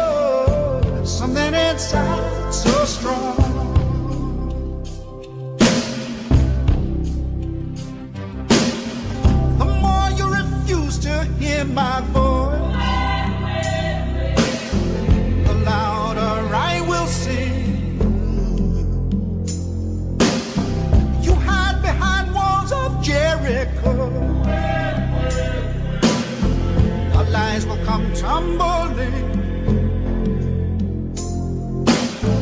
Deny my place in time. You squander wealth that's mine. My light will shine so brightly it will blind you. 'Cause there's something inside so strong, so strong. I know that I can make it. Though you're doing me wrong, so wrong. You thought that my pride was gone. Oh no. There's something inside so strong. Oh, something inside so strong. Brothers and sisters, when they insist we're just not good enough.